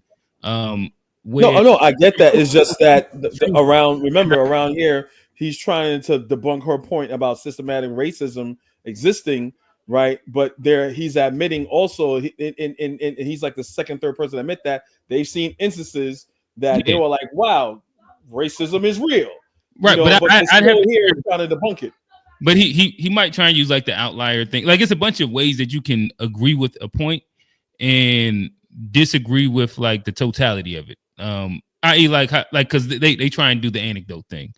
Like I don't know. I have to keep watching it. But to me, I do think that at minimum, it's a sign of good faith in a conversation when people can give concessions. Okay. What I took from it is that a lot of these people aren't really Republicans. I think they definitely don't fall under the lines of Democrat as far as it's being represented nowadays. So I think they're trying to figure themselves out, but in the meantime, they're just saying they're Republican. Under in which I think that there's a mix of, and that maybe that's a bit of it where there's definitely. I totally disagree with that. No, Democrats do not talk any of these guys. That's the very core. I didn't say the Democrat. He said none of them was Democrats. He said my bad. he said he don't know if like they're all like staunch Republicans. And what I was going to say is that I think that there's a spectrum within this group. Definitely, as you see some of them come up, where like there's some people that's like far right, and you can tell them like clearly if you have like a Zionist chain on, like you're far right. You're like you completely bought in. You're one of them guys. But then you have. I think he was trolling. Trying to have like some genuine conversations, and like I'm here to enjoy that part personally. You was about to say something? No, I was saying I think the guy with the chain on there, you know, he did that to troll. He wasn't there. He wanted somebody to say something to. He's like the guy that goes into the soul food restaurant with the MAGA hat on, the black guy with the MAGA hat. Wants to argue. Oh, you know, that was it. That's it. These people are they some of them, you know, I don't know if they really believe in what they're saying or what they were saying, whatever, but it just seemed to me like she made a lot of sense, and almost none of them came. They just came to argue something that they saw, and all of them see that it's there, but they don't want to see it until they get that nice stick put across their head. Then they understand. But until then, they're gonna believe in their fairy tale world that they live in, and it's not a Democrat or Republican thing to me, because I don't feel like either party is for any of us that's in here. If you're a middle class person, you don't have a party. The Democratic Party is for the poor. The Republican Party is for the rich. None of us are uber rich. We're just middle class people, and from us being middle class, we control all this. And we don't have a party. So whatever party we pick ain't for us. That's how I see it. Agreed, Unc. Agreed. All right, I'll push play. So no, I totally can get where you're coming from, but I don't think that's a institutionalized problem where it's a law per se. I think it's more so a personal vendetta in a way. What's the difference if you are a lawmaker and you're exacting your personal ability, your personal choice through impediment of law change? So if we're going to go based on systemic racism, it has to be institutionalized, which means it has to be written into law, made public. When it comes to that aspect, that's not necessarily made public by law. That's made public by choice and actual discrimination by person. So I can give you an example in Tennessee. Okay. So for instance, in Tennessee, we can say that they are put into law that now tax dollars, the public tax dollars will be supporting voucher systems. The voucher systems for the schools allow parents to choose whatever school they want their child to go to using taxpayer money. And these schools can be private schools, and private schools are not in any way limited from creating systems of segregation. And this is actually how segregated schools was carried out previous to Brown versus Board of Education. So this is a systemic example. We also can acknowledge that systemic examples come from not always it being written into law. And I think that is a real straw man. Man, she dog walking. That was a great example. Right there. This is good. Shout out to me. Look at his face. No, look at his face though. Look at his face. And to me, I gotta hear his response. But from what I've gotten from like him, it seems like he's there more so. Let me see how I can frame it. I don't think he's there to learn, but I think he's open to hearing an opposing opinion, and that's why he was able to give like that concession earlier. But maybe I'm wrong, and he's going to jump off the ledge with this next part. We'll see. Argument for the way that a lot of colorblind racism is carried out in the United States. And what happens when we do that is we ignore the fact that most of the people making the laws are not going to put their racism on the books. Oh, that's true. Obviously not going to put on the books. But when it comes to the Civil Rights Acts of 1964, then you also want to talk about the one in 1968. They did actually give more fair housing equality. That was obviously the goal. Yeah, that's true. But you see, that's the thing. It's like if we so that's a difficult part of not changing. She's knocking down each one of them, and then he's conceding each point over and over and over and over. It almost make you feel like he's up here posing as a Republican, as a Democrat, just to make her look good, because like she's knocking down each single one of them, and he's agreeing with it. Either he's really fair-minded and open-minded, or I don't know. This is interesting. More fair housing equality. That was the goal. Yeah, that's true. But you see, that's the thing. It's like if we so that's a difficult part of not changing a culture. You can change the law all day, but as Martin Luther King Jr., as the Dr. Reverend Martin Luther King Jr. talks about in his final book, he says, "I feel like I integrated my people into a burning house," because he understood America to be a place of morality. Well, when it came back to even back in the 1960s, like Lyndon B. Johnson actually proposed many systems in place where he actually people still got lynched. Well, I can't really like say that's a systemic problem. That's definitely a personal heart problem. Those are more people's individual choices against someone else. But when if it the came down system to that's in place does not incarcerate those people or create any repercussions for those actions, then it is systemic. Because when you don't allow for there to be repercussions for harmful behaviors of the people, you are literally saying our system is okay with this. So that's what Black Lives Matter is about, right? Saying like, okay, if police are going to act in this way, well, there should at least be fair repercussions across all people that they're doing this to, and they're not carrying out those repercussions for Black people. Why? And so the system is supporting this personal point of view that you're talking about, and that's what makes it also systemic, along with the fact that we know for a fact that the number of Black people incarcerated is greater per capita than white people. We know that Black people are having longer sentences for the same crimes than white people. It's not me making that up. Like that is actual data. Right, so pause. systemic is real. Pause. You've been voted out by the majority. Please return to your seat. Thank you. Yeah, like she's got a couple like flawless victories. That was definitely a flawless victory. Flawless victory. Yeah.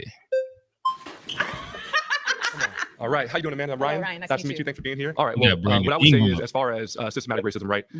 I think most of us would agree that at the very least it has occurred in this country, right? You know, we've had slavery, we've had Jim Crow segregation, all these different things. Yeah. I think my argument would be that right now in modern America, I don't think, at the very least, it's not as prevalent as it has been to where it could stop us from being successful. Okay, I would say that it's not a thing anymore where it needs to be talked about so much and so much attention focused on it. I don't think that currently there is systematic racism in a way that is going to be harmful to us.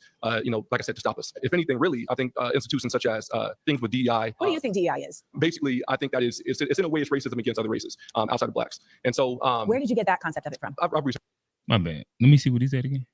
I don't think that currently there is systematic racism in a way that is going to be harmful to us, you know, like I said, to stop us. If anything, really, I think institutions such as things with DEI. What do you think DEI is? Basically, I think that it's in a way it's racism against other races outside of Blacks. And so where did you get that concept of it from? Racism against other races. From both sides of the argument, things like that. But basically, my point is, I think that as far as systematic racism, I think that there's evidence from the other side, and that there's different things that are pushing Black people up in ways that are not fair, and different things like that. Because I think that we should be merit-based. I think that should always be merit-based, and when we're in, you know, when there's jobs and different things like that, race should not be something that's considered. And so I think that, let's say that there are ways right now where systematic racism is still alive. Again, it's not holding us back to a point where we can still be successful. We've seen so many examples, you know, today in modern times where Black Americans can, you know, there's no opportunities that I have that a white person or that a white person have that I don't have. That I believe that all Are you sure opportunities. about that? Can you actually say that? I would say that I have every opportunity in this country to be successful, to do what I want to do, and to stand on business that every other race has. Absolutely. And do you have the again, same support? Even if I don't have the same support, I can do what I got to do. Do you have the same support? I probably have more. Do you have the same support than community others. support? I have excellent community support. Absolutely. Lucky for you. Sure. Yeah. Where did you grow up in a lower income, middle income, high income community? It was middle income. Okay. Yeah. So again, I think that even those who grew up in very needy situations, right?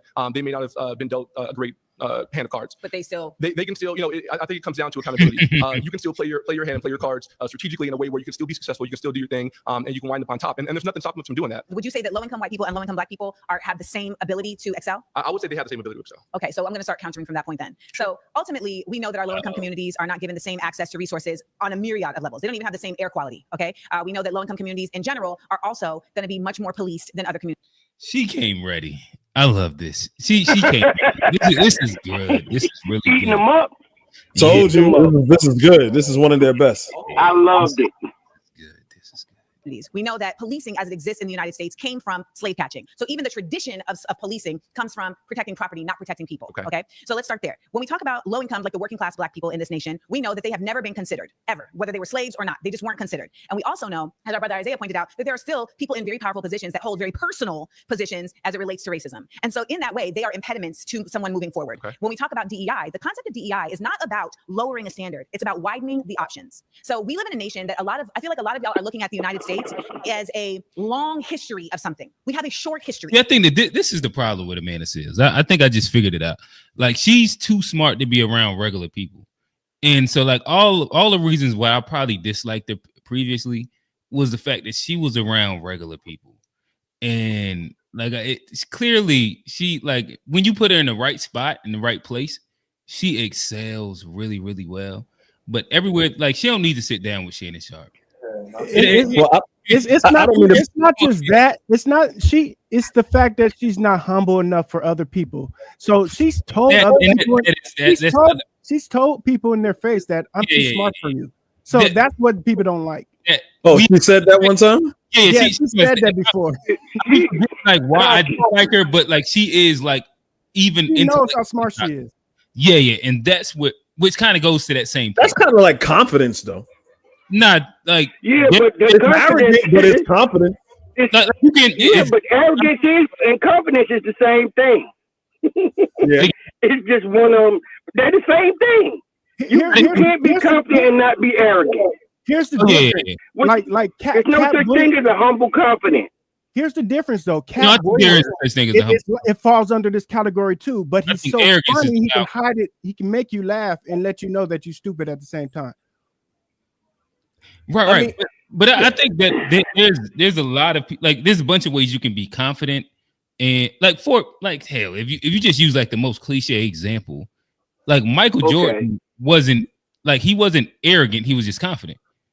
And he didn't even braggadocious either. He was arrogant. Yes, he was. On the court. Yes, he was. But so every story that you hear talked about, and then in any interview, like so, and we talk like if we just go with the player stories, all the player stories say just don't talk shit to him and let him do whatever his work is, and it's gonna be cool. But as soon as you talk shit to him, then it's all hell, and then you get every single story, whether it's like the KG story or whoever. But then but ain't nobody but also it was a story I just saw where they said Michael Jordan ain't nobody do shit to him except smoked his ass one night. And he went and made up a story and told everybody the story. And the guy said, I never said that to him. But he made it up in his head and told everybody else on his team what the guy said to him. And he got there and went out there and smoked his ass the next night. All because the guy smoked him and told a lie, which means he was kind of arrogant with it. He was arrogant because he got smoked and he was kind of wanted to tell everybody. So you can't be humble and be confident at the same time. There's no such thing as a humble confidence. I don't know. Maybe I'm wrong. I'm sorry. To me, I don't think that if anything that shows that he be lying, but I don't know if that shows that like I don't see how that shows arrogance because he's saying that somebody got the better of him and was talking shit. That's almost the dude never talked shit. He made it up. Right. But that's like there's a negative trope to it, but that's lying, not arrogant. I think that those are different things. Like I think that What about when he wouldn't sign Chameleonaire thing, said I don't take pictures with niggas, then took a picture with a gay dude. What about that? What is that? I don't know if he maybe he don't like niggas. I don't know. He could be racist. It could be a bunch of things, but like to me, I'm using Michael Jordan as the example, and I can don't like straight black men either because it was a gay white dude he took the picture with.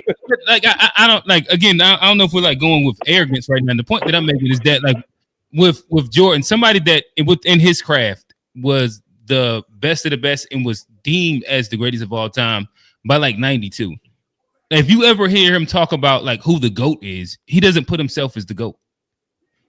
If you ever, like again, like you don't hear him as like a shit, like nobody has the stories of him being an on-court shit talking person. Like he didn't carry himself as like arrogant as much as like it was confident and there was an air bottom not to fuck with him because as soon as you did, it'll be like quote unquote the black cat. Not like a Kobe or something like that. Yeah. So like, when was he humble?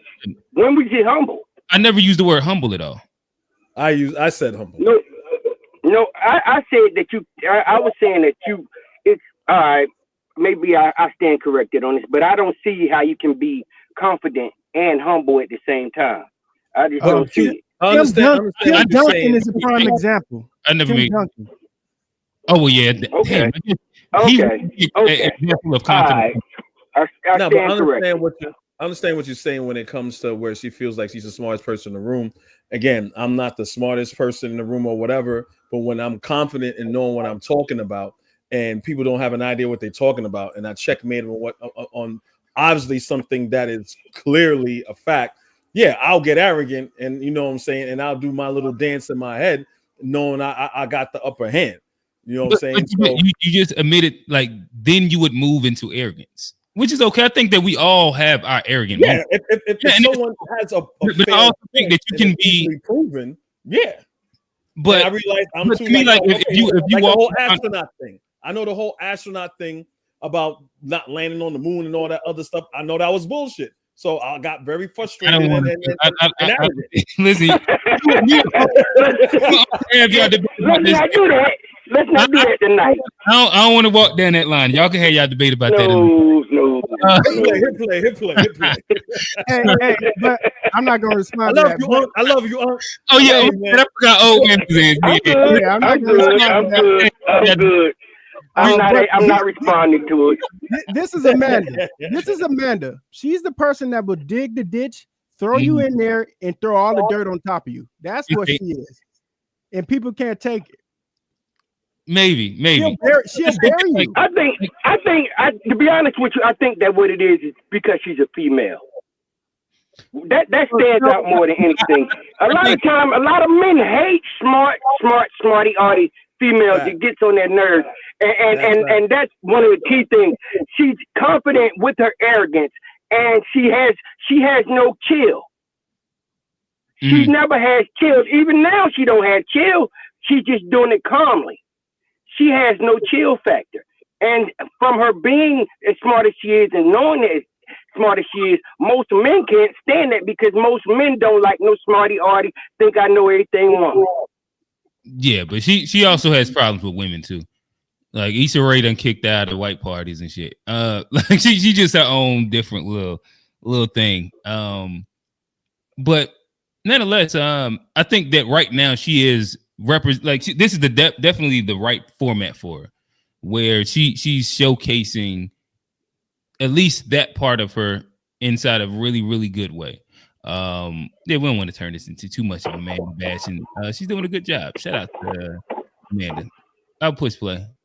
All right, for 400 years, there was slavery. Black people were not even considered whole humans. We were 3/5 human. After the Civil War, during Reconstruction, Black people were then subjected to the Black laws. The Black laws were specifically for Black people. The Black laws incarcerated Black people at such an exorbitant rate that they were able to get another slave labor force through the 13th Amendment because you had Black people that were serving entire life, like months-long, years-long years-long sentences for jaywalking. Okay. So when we look at these things, we act as if, well, why can't we just get over that? That's 2 generations previous, okay? So if a father in the early 1900s was incarcerated for 2 years, how do you think that would impede their family from being able to grow, right? Sure. Now you're affecting the ability for their children to have 2 parents in the home. You also now have a mother who's like incredibly stressed and may have to always be working, so she's not able to parent, etc. We also know that there is a continued effort in this nation to not have Black people know the history of this nation. Like our good sis here was talking about, like, we have resilience, but this nation actively works systemically to keep that from us, right? We look in Florida at the laws that they're passing to not allow education about our past. And we know that if we don't know where we came from, how can we know where we're going? Sure, okay. All right, I'm so sorry.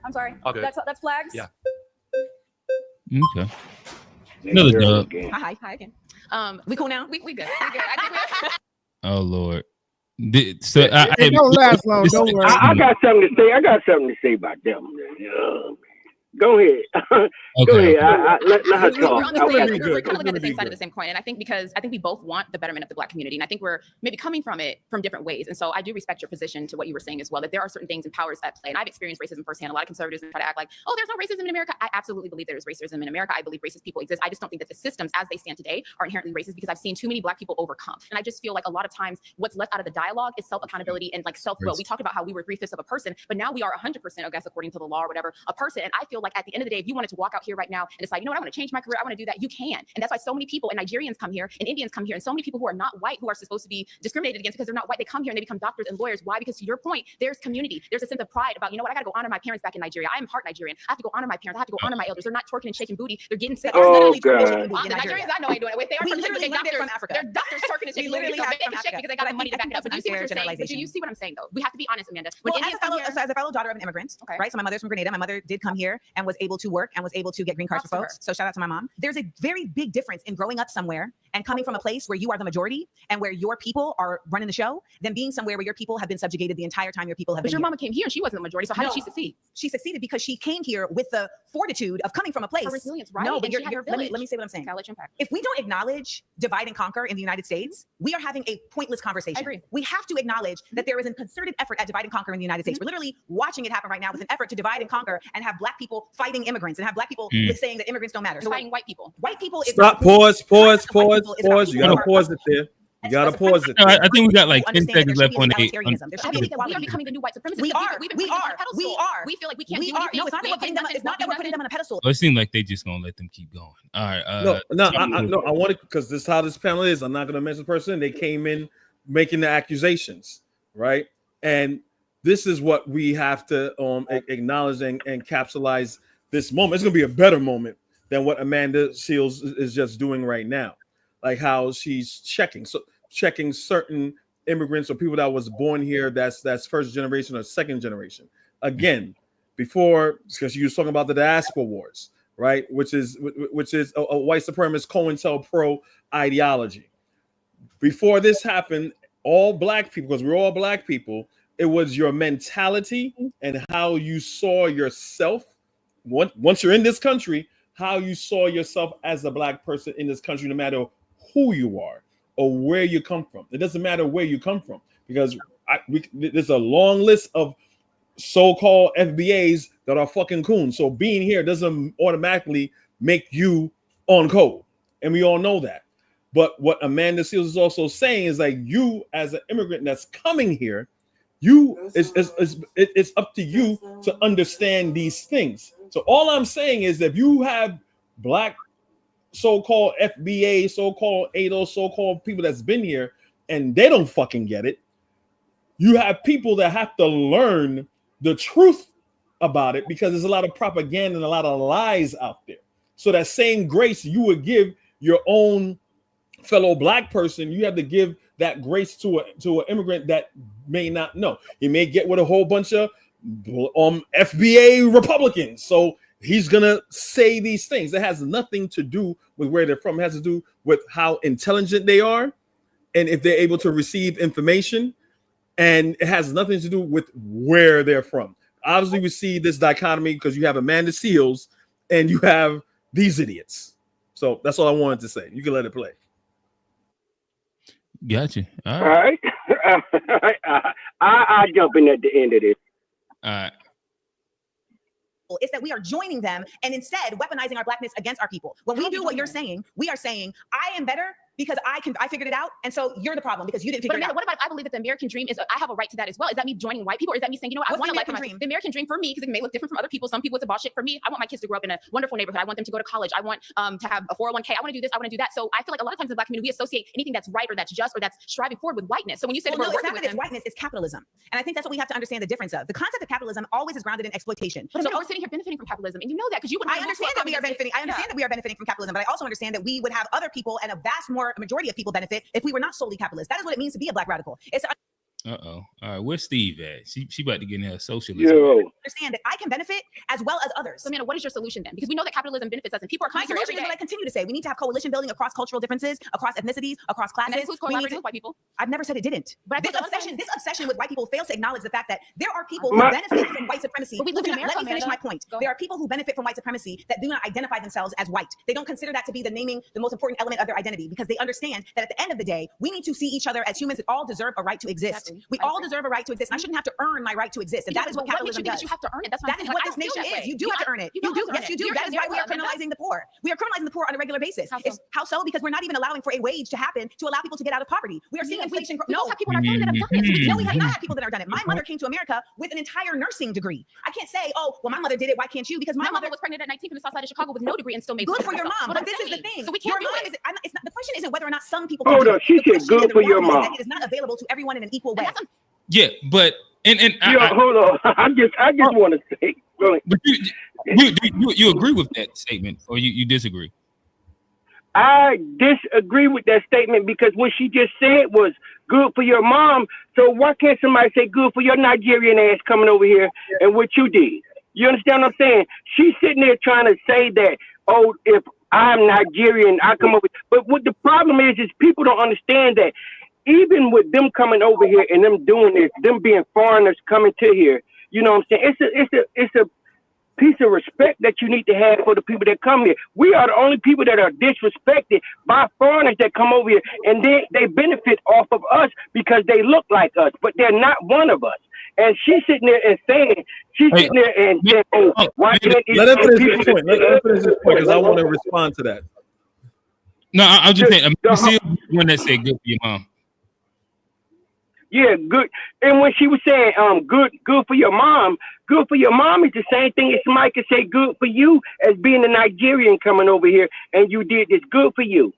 That don't mean that all Nigerians are that way. That doesn't mean that all people are this or that is this way. But they come over here and they want to benefit off of us, but want to look down on us at the same point. And that makes no sense.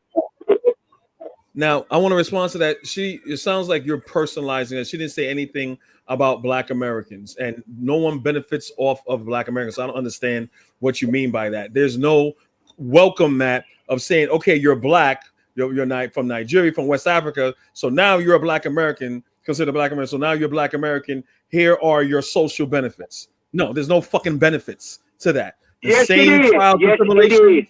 Hold on. The same trials and tribulations. Hold on. Let me finish my point. Let me respond.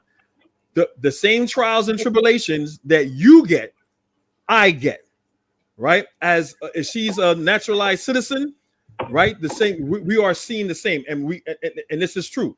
So there's no. I don't understand what you mean. Benefit off of Black Americans. I don't get. There's unless you. I don't understand what that concept, where that comes from. It's a talking point that I never really hear anyone hash out and say, okay, these are the points. Go ahead. All right. If they come over here, you can get a United, Negro College fund. You be lumped into there. That's and not true. It was also yes, you can. Yes, if you are a citizen, yes, you can. If you are immigrant and you're a citizen, yes, you can. That's not true. And also, you can also look at it far as in things that anything that comes to things that like the benefits that we have as you know what I'm saying, as being here. Anything that they say that Black people did is Black people. You have a place. What else? All right. After the end of that right there. After the end of everything, you can take your ass back home, and they will accept you there. And you just won't understand that. Nobody don't know. What are the benefits? What are the benefits? You're saying United Negro College, benefits? We could get that. What's the other things? What's the other things that you can get? You can get anything that any Black American in your country don't get. You get all the benefits that we get from over here. What is that? That's what I'm living a much better life. Living a much better life than you would where you're from. Now, point blank, a much better life. Cap on that because that's extremely racist. And that's not racist. It's the truth because the top 1% of y'all come over here and want to deal with and want to. Let me state why it's racist. Because I love y'all. We got to move off of this one. We about to get back into the. That's me saying like Black people begging for shit. I could be better. Like that's just a racist statement. I'm gonna make sure that I save some room for unpack for y'all to unhash this. I keep saying I don't want to completely. I try to give y'all a little room to kind of work it out a little bit. And at least everybody had a little runway, but no, I didn't say anything about this. These two right now. I just want to say one thing. Oh, I got you. Well, let me finish this point, then I'm gonna throw it to you. But yeah, I don't want to make this like an unpack in the sense that we dive too deep into the diaspora, FBA, and that whole specific argument. Man. So I think Unc and Kofi are talking about two different types of immigrants. I think Kofi talking about the naturalized, like the person who was born here, but has a lineage that traces back to somewhere else. And I think what Unc is talking about is someone who's a immigrant, like a naturalized citizen that came. So those are two different people, and those two different types of people have different advantages. Gotcha. I dig it. Thank you. Nonetheless, with that said, it's still a racist statement. If y'all enjoy these conversations, Black people live in the projects. Like, what the fuck? Like, what? Gotcha. Hold up. No, the whole thing is, if it was good where you was at, you wouldn't have came here. Stay home if you don't like here, or if you want to talk. Say, Kofi, I got to mute y'all really quickly. So if y'all like these conversations, we get this plus more on Wednesdays. Again, this is the impromptu Jubilee in which we're going to try and make it all the way through this one. The critique has been that we haven't made it through them. So I don't want us to get too bogged down on this specific conversation because it's not explicitly dealing with the thing, and we want to kind of keep going. But if you love these, for about at least an hour out of a 3-hour period, we typically have something adjacent or directly this with these exact same guys. On Wednesdays from 9:30 to 12:30 Eastern Standard Time. Make sure that you tap in. I'm sure they're going to continue to hash out more of exactly where they're at on Wednesday. I'll make sure that I leave them some space. But again, we're going to try and stay to the plot of this episode. We're critiquing and saying, or critiquing or not critiquing, giving praise to how Amanda Seales has done on Jubilee. Fellas, lay up. Push play. But you know we live in a broken society. I went to Nigeria and they're having the same problems as a bunch of black people that are in Nigeria. But it's the same thing in Nigeria. Nigeria is a broken society, whereas Burkina Faso is not. Burkina Faso is not. That's time. My final claim is Black conservatism fails to meet the needs of the working class. Q. Yeah. Okay, talk to me. Oh, I mean, you could keep playing this if you want. I mean, I've seen this already. To me, that's a she goes somewhere with it, but the Republicans are considered hardworking, pull yourself out of bootstraps. So, I mean, you can keep on playing it. I don't think she really got any solid weight with it. You spoiler alerting right now. No, but because we're strapped for time. But that's my point of view. Well, I'm good on time right now. I'm actually gonna try and make it through. We're gonna see. All right, cool. I got a little time today or tonight. So I think Black conservatives, we're the ones who really want the best for working people. I think we're the ones, like a lot of the liberals, a lot of the leftists, they wanted to do things like office work. They wanted to go reparations, try to get things from the government and get handouts. We say, hey, go out there and work. Go out there and get these jobs that are available. Work with your hands, do skilled trades. That's where a lot of us talk about skilled trades. So working class, that's really a Black conservative thing, in my humble opinion. I would beg to disagree. I think that would be true if Black conservatism also created pathways for people to get those jobs and also to be able to challenge the corporations that are using their labor, that are stealing from them and not impeding them from having a union. So for instance, like in the South, right? I just left North Carolina where I met with the USSW, the Union of Southern Service Workers. This is an unofficial union of individuals who work at places like Waffle House, at Food Lion, etc. And their unofficial union is unofficial because the conservatives in that state will not allow for them to be officialized. Legitimized. I got you. It will not allow for them to be legitimized because then they would be able to push back legitimately on the corporations to get fair wages, right? So like someone was telling me in this organization that she was in Baltimore getting $15.25 as a minimum wage. And then when she moved just one state away, she was now only getting $7.25 for minimum wage, but the cost of living was the same for her. So when we talk about, the effort of saying, go out and get these jobs and get these trades, et cetera, I think that is valid. But I think that the impediments by leveling up corporations and by pouring into the effort of corporations to keep billionaires, as Black conservatives. Just to point out that it's something that I haven't really specifically thought about, but I think she's driving an interesting point. The idea that minimum wage in itself kind of echoes some systemic racism because of the rise of cost of living and then job access and like the whole way that she's kind of making it. It's a really interesting point that I'm gonna probably have to do some unpacking on. You are actually cutting off the ability for those people to excel. Okay, I understand your point, but a lot of us are more about being self-sufficient. So the South, a friend of mine down there, King Randall, has a school for boys. He's 22 years old. He has a bunch of kids living with him. He's teaching them physical skills they can do. Okay, being a mechanic, working on your car, working on your house, doing things with your hands. I also don't advocate for a 22-year-old to have a bunch of kids living with him. That doesn't sound like nothing but a recipe of disaster. But we'll keep going. So you don't got to worry about corporations. You could be your own man. You could be your own woman. And also, didn't you also say earlier that you're against unions? But are you no, for them now? I never said that. Also, you're for unions. Absolutely. So when the unions keep Black folks out, you're for that as well? Because that's traditionally what they've done, keep Black folks out, correct? Obviously, I am not for that. The reality is that unions have definitely in the beginning kept Black folks out. And the reason why they were keeping Black folks out is because after the Civil War, when there was Reconstruction, you had all these Black people that had been used with free labor and they had skills, right? Whether they were a blacksmith or a carpenter or whatever. However, they could not get jobs because the white people who now had to fend for themselves, if you will, because they didn't have slaves, they had to go and learn all these trades. Right. And so they actively kept Black people out of those jobs. And then what they would do is that when they would, as a union, say we're going on strike, the black people would be like, well, we'll work because they will let us in their union anyway. And then when they would go and actually get those jobs that the people were on strike for, they would hang them, they would lynch them.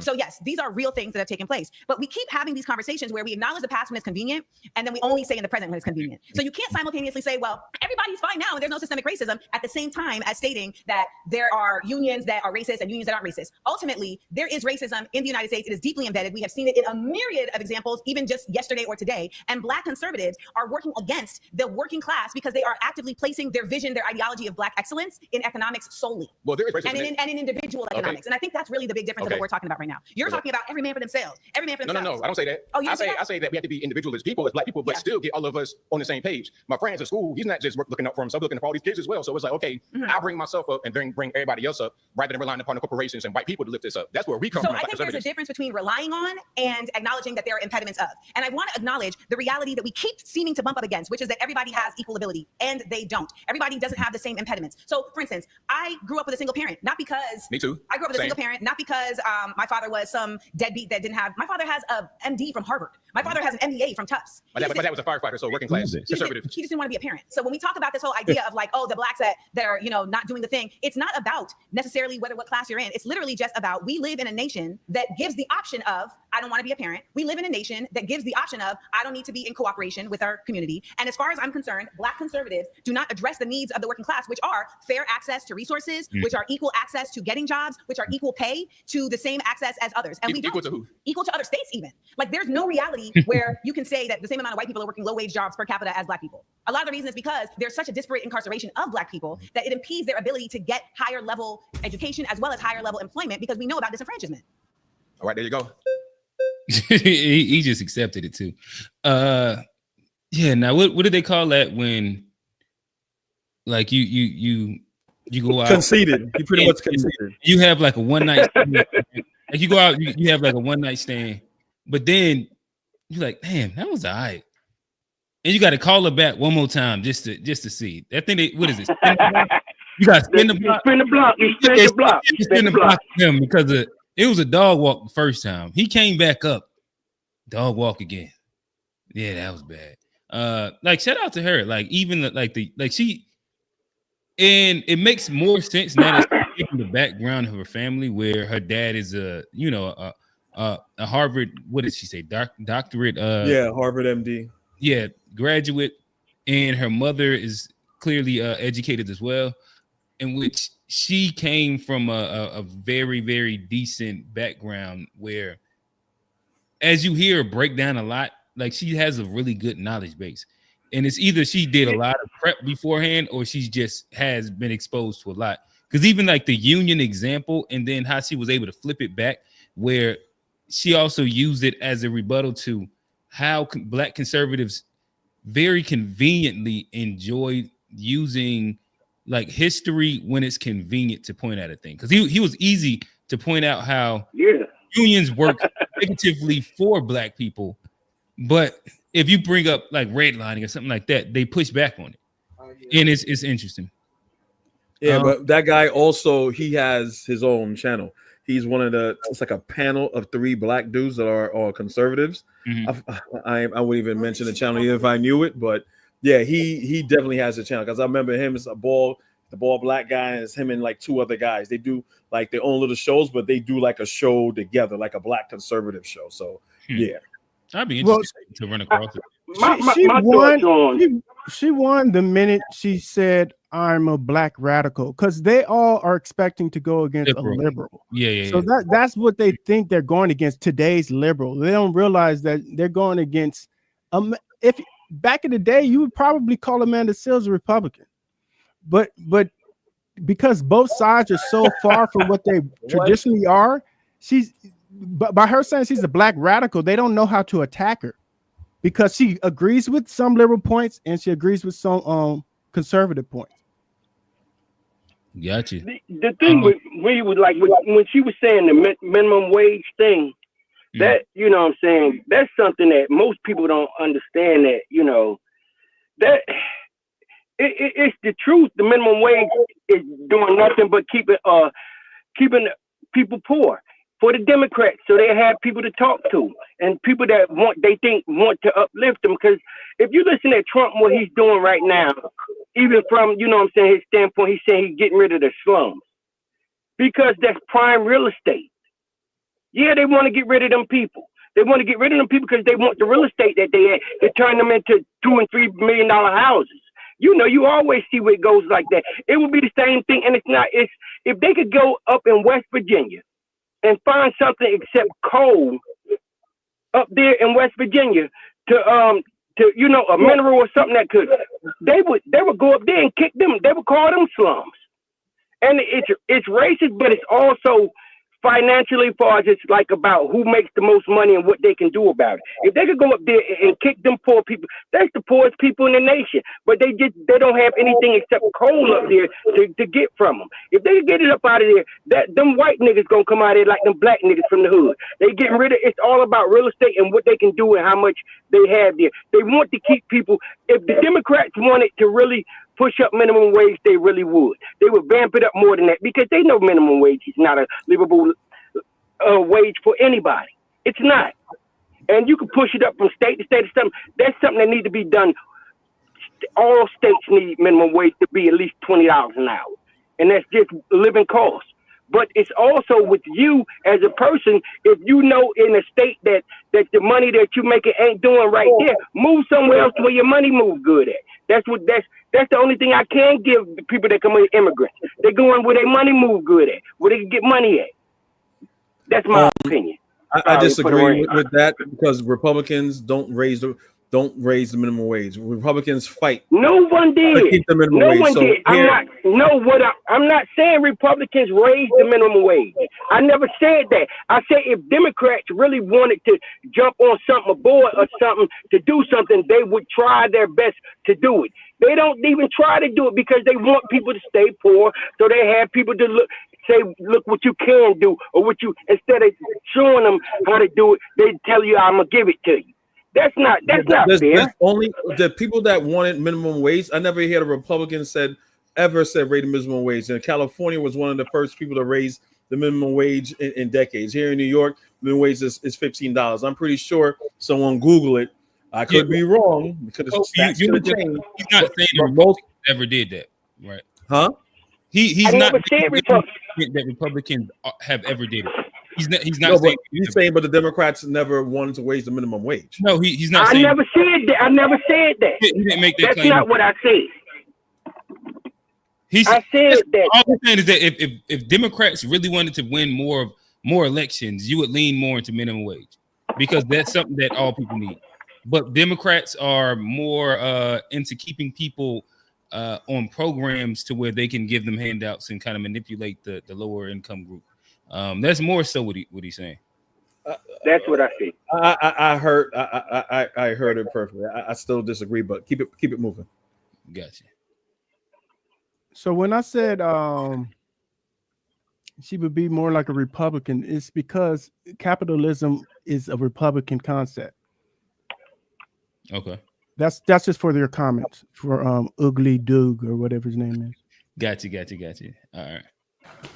Hi, Layla. Nice to meet you. Nice I'm to meet Layla. you. I would actually argue that the Black working class is failing themselves. Wouldn't you agree that, in order to get a job, in order to qualify for a certain position and an education system at a job, wouldn't you argue that it should be based off of qualifications and not your race or identity? I've never argued that. I've never argued that. That's not I know the that you were case. saying that you would argue that it should be equal, right? So you're saying that there should be Black Americans in education systems, in jobs, but wouldn't you argue that they should be qualified for those positions and not just placed there because of their skin color? I've never disproved that. Okay, so This is because like whoever Shorty is, she keeps trying to get her to agree with a straw man, and like that, it's like she's bringing out the worst representation of what affirmative action and DEI is, and that man is smart to not agree to any of it. I think that's not what DEI is.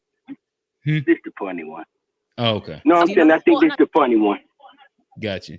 talking about DEI right now. Well, because you're suggesting that I suggested that somebody should get a job just because they're Black, and I've never asserted anything like that. I mean, I understand that you may not say that exactly, but a lot of things are, they're pointing to that. No, it's not pointing to that. And so that is that. I need to clear this up because it's a really important point. Okay. We live in a nation that has actively pedestaled white people. Can we all agree on that? That we in the past, but not currently. So, okay, fair.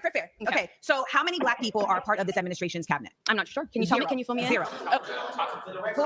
Who? So it seems like there may be a couple. That's not a cabinet. I don't know. Scott Turner.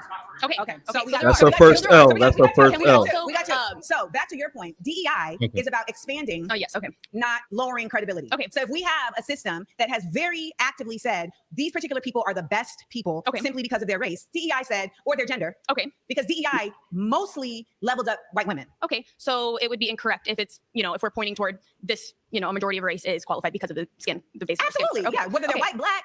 I mean, race is fake anyway. Now, I do want to touch on a point that you did mention earlier, that you would argue that, Black people have less opportunities in America. I do not agree with that. I have not had, First of all, you're a light-skinned woman. So are you. Yes. And you're doing great for yourself. Yes, and so colorism really does serve us. I do want to say, why do you think that is, though? Why do you think that? Do you think it's just based off the color of our skin, or do you think it's based off of the reputation that Black people make for themselves? What reputation are Black people making for themselves? What would you argue? Because, I mean, when I look at... Who makes a reputation for Black people? Let's look at music, for example. We already had this conversation with somebody else. Well, we're going to have it again. Most of the people that... Oh, are we? Most of the people... I'm going to shut it down right now and let you know that the reality is that when you come to Black music, for you to say most of the people, you've already lost the argument. Am I right? There is no most of the people with Black people because you haven't heard of all of Black music. Most of the music that is, let's say, maybe exalted or shown by the media, right? And who controls those systems? It defiles Black Americans.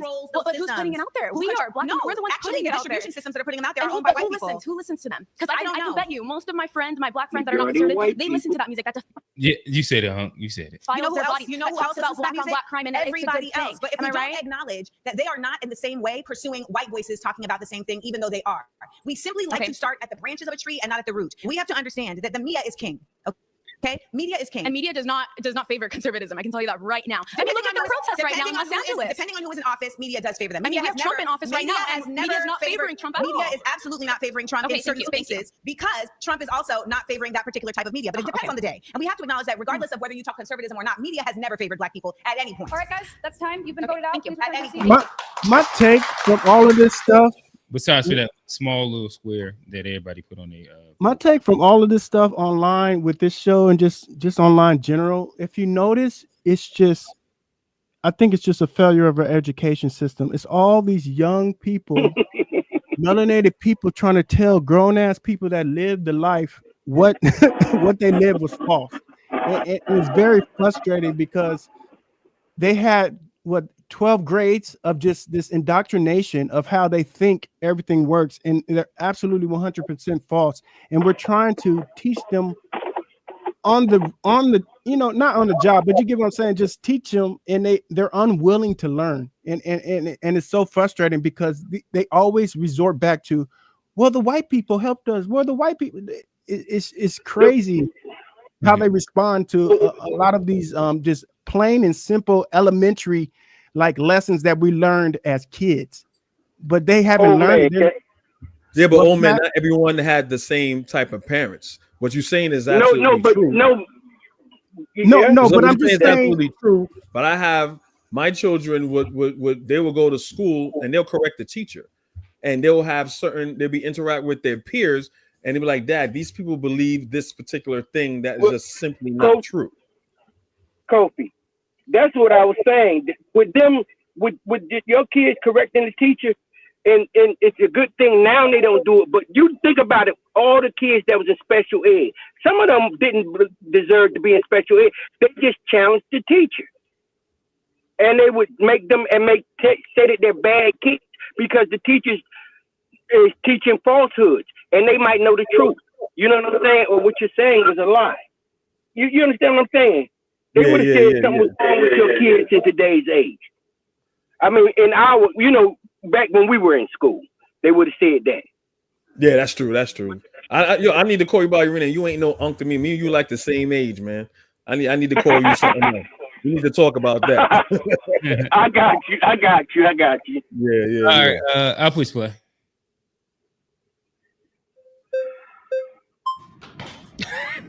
Back.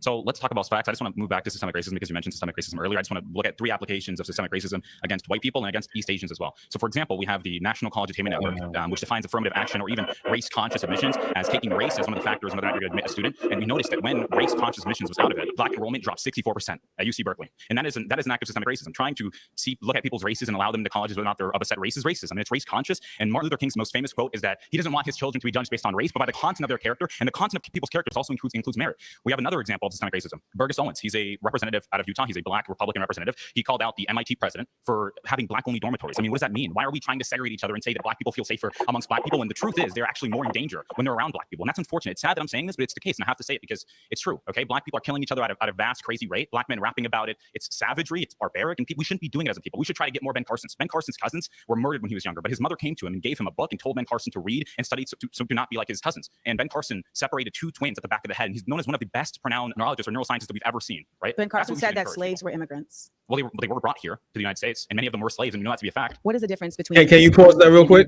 And being a stolen person? I mean, I understand that many people were stolen here,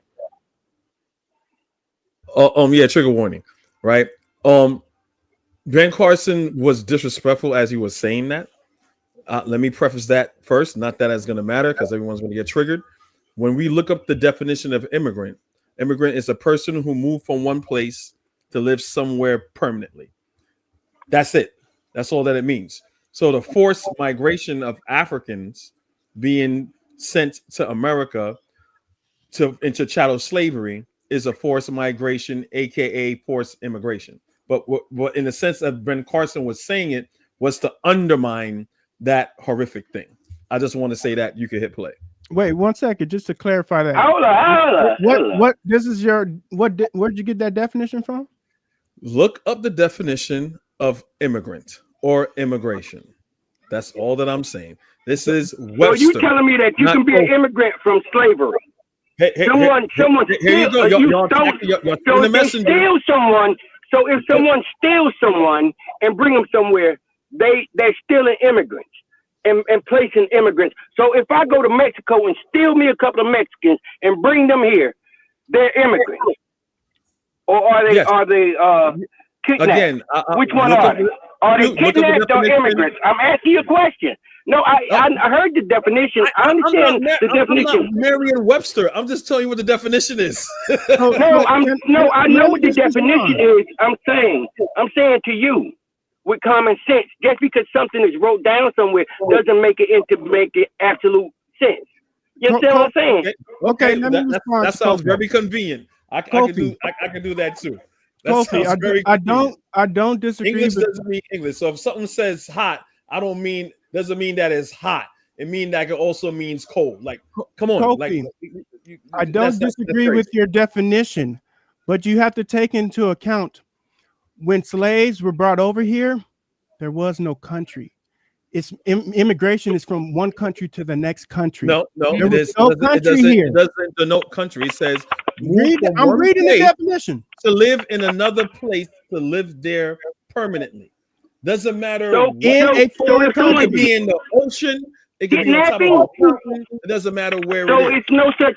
So that undermines kidnapping. Listen. I'm gonna read the definition. Immigration is the movement of persons into a new country with the intent to reside in that country. There was no United States. Can you where are you getting that definition? I read the Merriam-Webster. I just Googled it, and it just says immigration is action of coming to live in permanently. This one says the action of coming to live permanently in a foreign country. Okay, drop down. This is Oxford. Yeah, drop down. Click the one simple definition. Where see that? Why I gotta be a simple definition? Take the whole definition. Oh, he definitely did say country in it too, though. Yes. Yes, and also saying what I'm saying. Immigration is the movement of one person into a new country, with the so by force. So you're saying the white man knows what the country is? America was already a place. Doesn't necessarily. America was not a country. Well, wait a minute. So America. There was no United States. That's why we call ourselves foundational Black Americans, because we built the country. I'm not doing that foundational rigmarole nonsense. I'm asking you a question. So the white man, before the white man got here, There was no America. The landmass, it was nothing. America is not a country; it's a continent. North America is a continent. You're not answering the question. You're not reading the definition. This is your own definition. United States is the country. America is not a country. America is a continent. We have North America, South America, Central America. Kofi, you can't argue against your own definition. It's what's there. You're not even answering my question. I don't have to. I said okay, because you know you're wrong. Because I'm saying there was a nation here before white people got here. That's the question I'm done. You. There was no country. No, it was a landmass. Okay, so it was a landmass. You see America through the lens of white supremacy. Because there Columbus was no said, country. I discovered something. Columbus said, I no discovered country. something. And you're no different from Columbus saying, I discovered something with people on the motherfucker. That makes no fucking sense. Bruh, there was no Nigeria. Well, you Columbus now. All right, I concede you. Just play. Bruh, you realize there was no country called Nigeria either. So how can someone who's so-called African American have Nigerian bloodlines? There was no Nigeria. I understand his worldview. There's no country. All those countries was named by white people. All of them. Most of them countries in Africa was named by white people.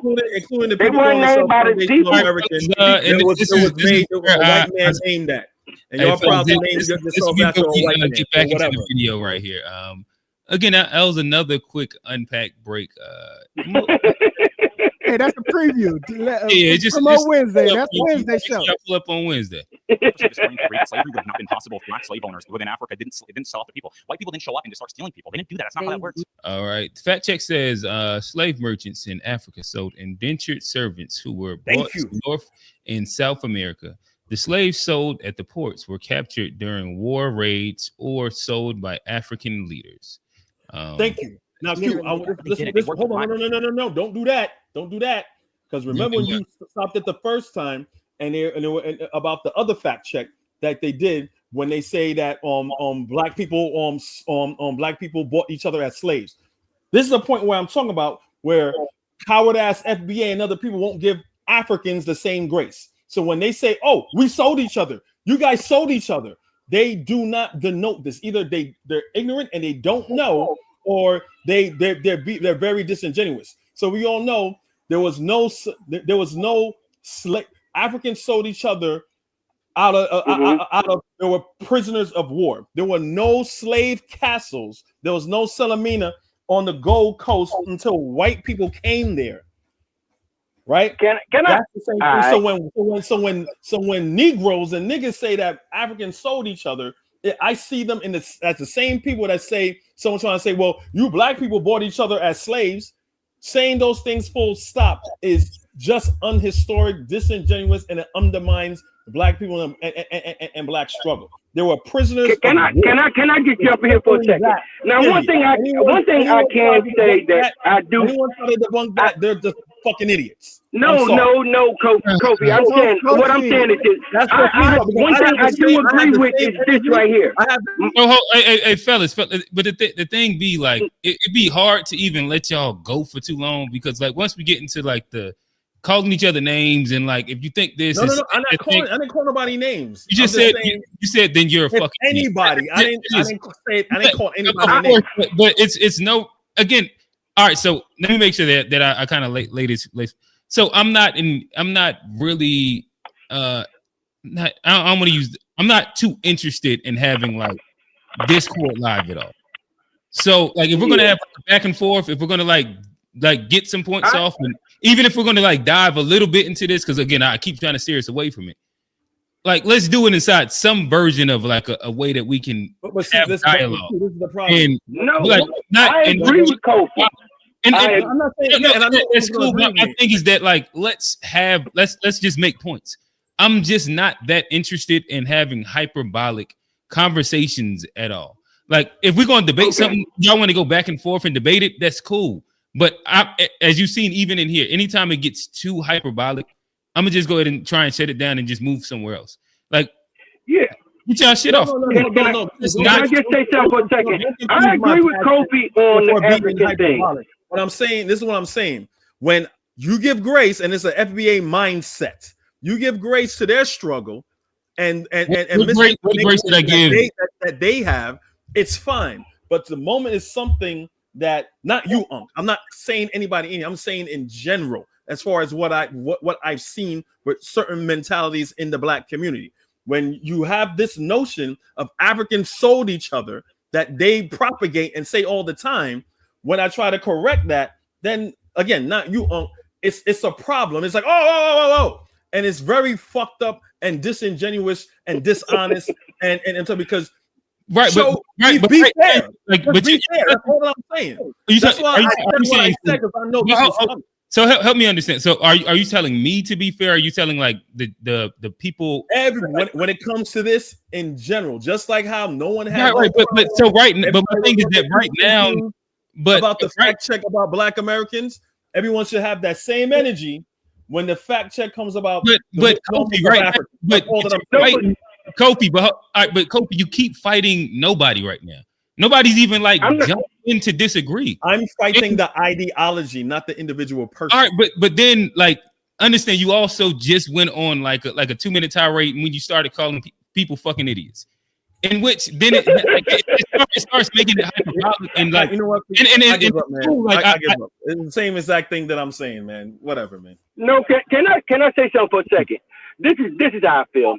Like I tell everybody about, you know what I'm saying, people's, you know, the Africans selling or the other Africans or whatever. The thing is, you guys have to look at it like this. Those were prisoners of war, right? Now, it was wrong for them to do it, but they didn't have a prison system. Well, either they're going to kill them or the worst thing they could do was give them to the white man. That's what they thought. You know what I'm saying? You have to look at the things that happened from there with them doing that. Some of them were doing it because they were probably going to give them, you know what I'm saying, some type of funds or something or some type of trade for them to capture some of them. But a lot of them were just prisoners of war. You know, they didn't have prison systems, which means they had to feed these people and do this and everything. If they keep them, they'll either kill them. So the worst thing than kill them was to give them to the pale face. Give them to them and let them deal with them. And that's what happened with a lot of them. Because they were over there fighting. Everybody fights each other. They had wars in the continent of Africa the same way they did in Europe over years. You know what I'm saying? So if they captured them alive, what they going to do with them except kill them? Can I just give them to the white man and get some money back?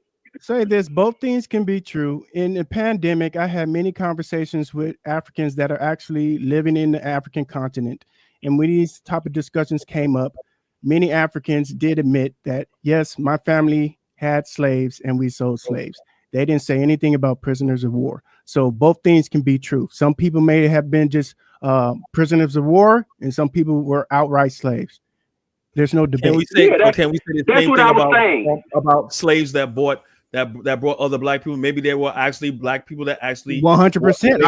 I would had them as slaves. Is that I would always say that because there's people. That's where the phrase came off: skin folk and kinfolk. Yes, there's both things can be true.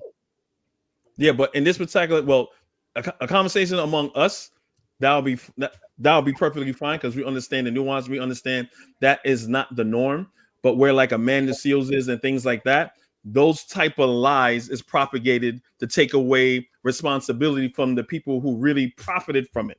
Yeah, not the people that benefited from it. One selfish ass Negro that benefited from it, and say, "Oh, this is the norm." Like the same thing like you said with the CNN report. Well, what's this whole big thing about slavery? Only like 2% of white people during the 13 colonies only owned slaves. So what's the big deal? We don't know that like that's a lie. You know what I'm saying? So yes, he's telling half truths. Yep, exactly. So that's what I'm saying. The same thing with the whole Black people bought slaves and the whole thing that Black people sold each other. Those two are on par with each other. Because you know what that says? That Black people are responsible for their own Holocaust. When you look at you will never do that to Jewish people. And guess what? Jewish people sold out other Jewish people to the Nazis. That's why it's documented too. 100. But nobody would dare say that on air, which is crazy. Exactly. No, Native Americans, you had some Native Americans that fought against white people, and you had some Native Americans that work with white people, but no one would never say that about Native Americans. But when it comes to Black people, oh, they did it. Yeah, they know what they were doing. That's what I'm fighting on both sides. That's always been. But you know what? It's not even. It's like I'm gonna tell you the truth. It's not even worth fighting because some things some things you can't fix, and stupid is one of them. Stupid and ignorance is something that you're not going to fix. If a person after so long is going to be whatever, if they want to get educated, they will. If not, they're just going to live their life blindly stupid and ignorant. So that's not even worth arguing or getting your blood pressure up or nothing like that, because it's something that's not going to happen. What you teach the youth, you can't teach grown ass people most of the time because they don't want to learn nothing. Another reason why I don't disagree with you there, Unc. And Kofi, I think that as well.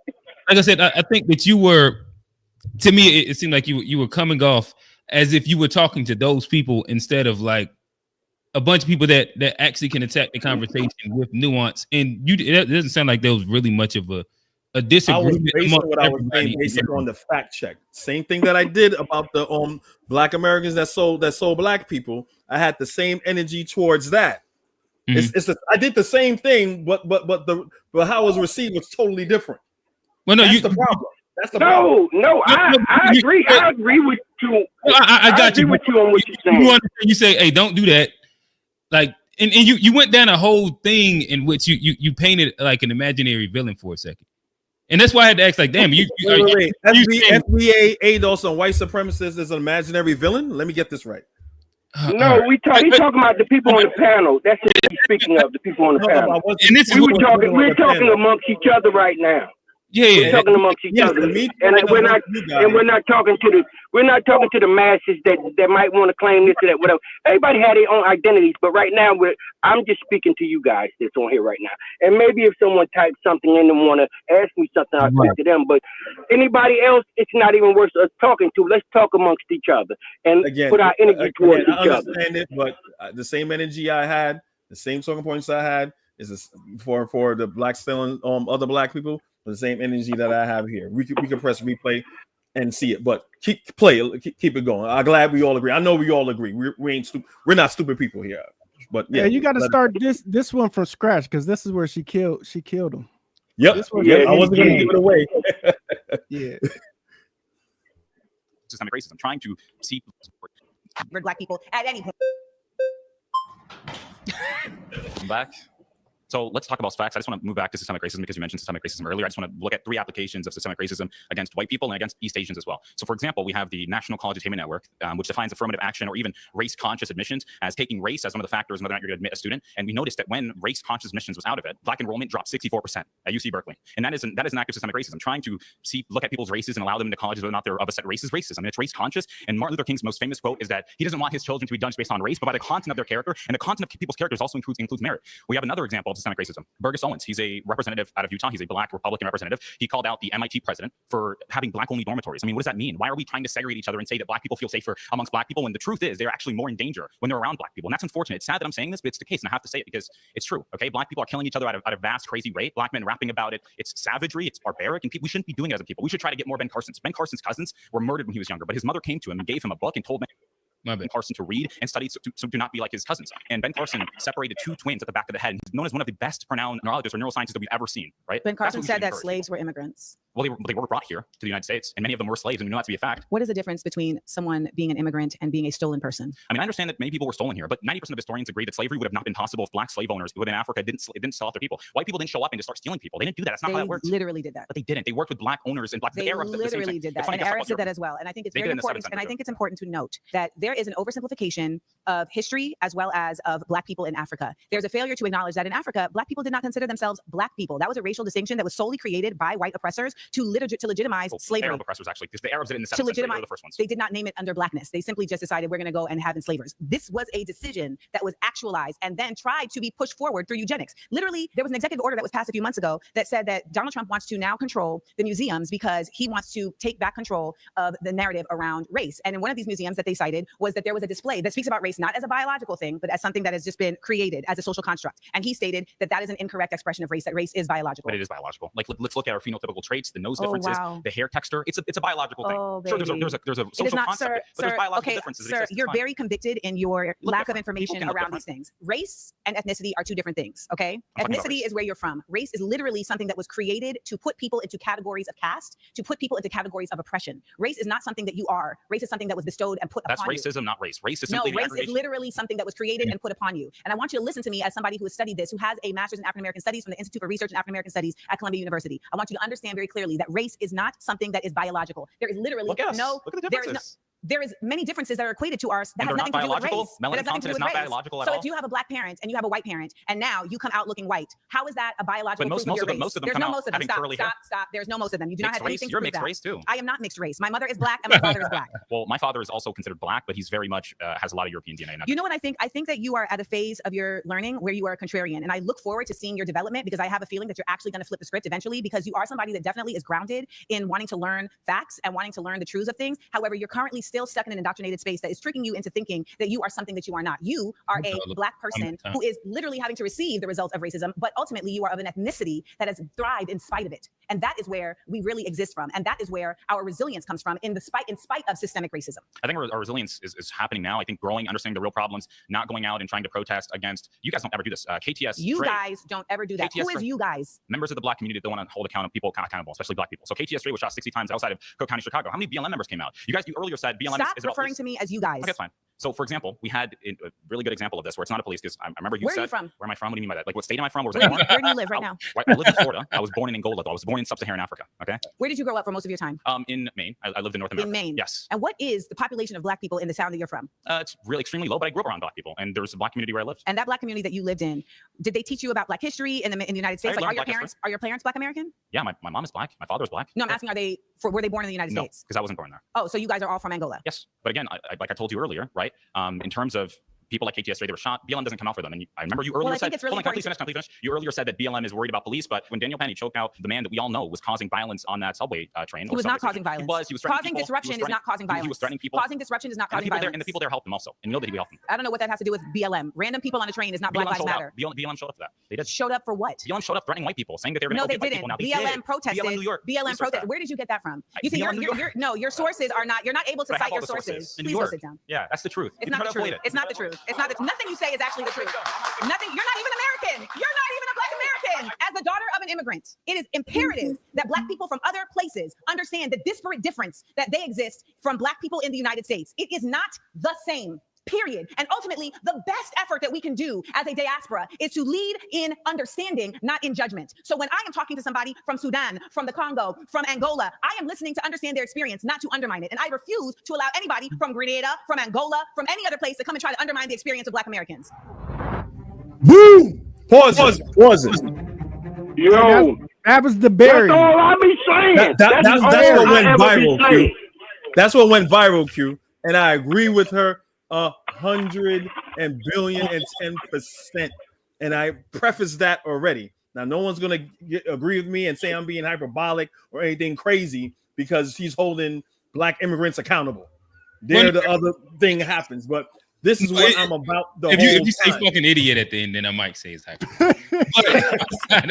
Again, that's why I always say trigger warning, because I could take it on the chin, because the truth is the truth. At the end of the day, we're all looked as one people. The difference is same thing, and I agree when certain members of quote unquote FBA, this makeup hashtag, say, hey, look, if I were to go to your country, I gotta understand what the norms are, what the do's and what the don'ts is. So you guys also, when you come here, you understand what the do's and what's the history is. That is 120% facts, right?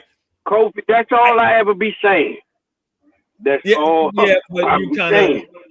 I love you but you be on some other stuff. But I love you, man.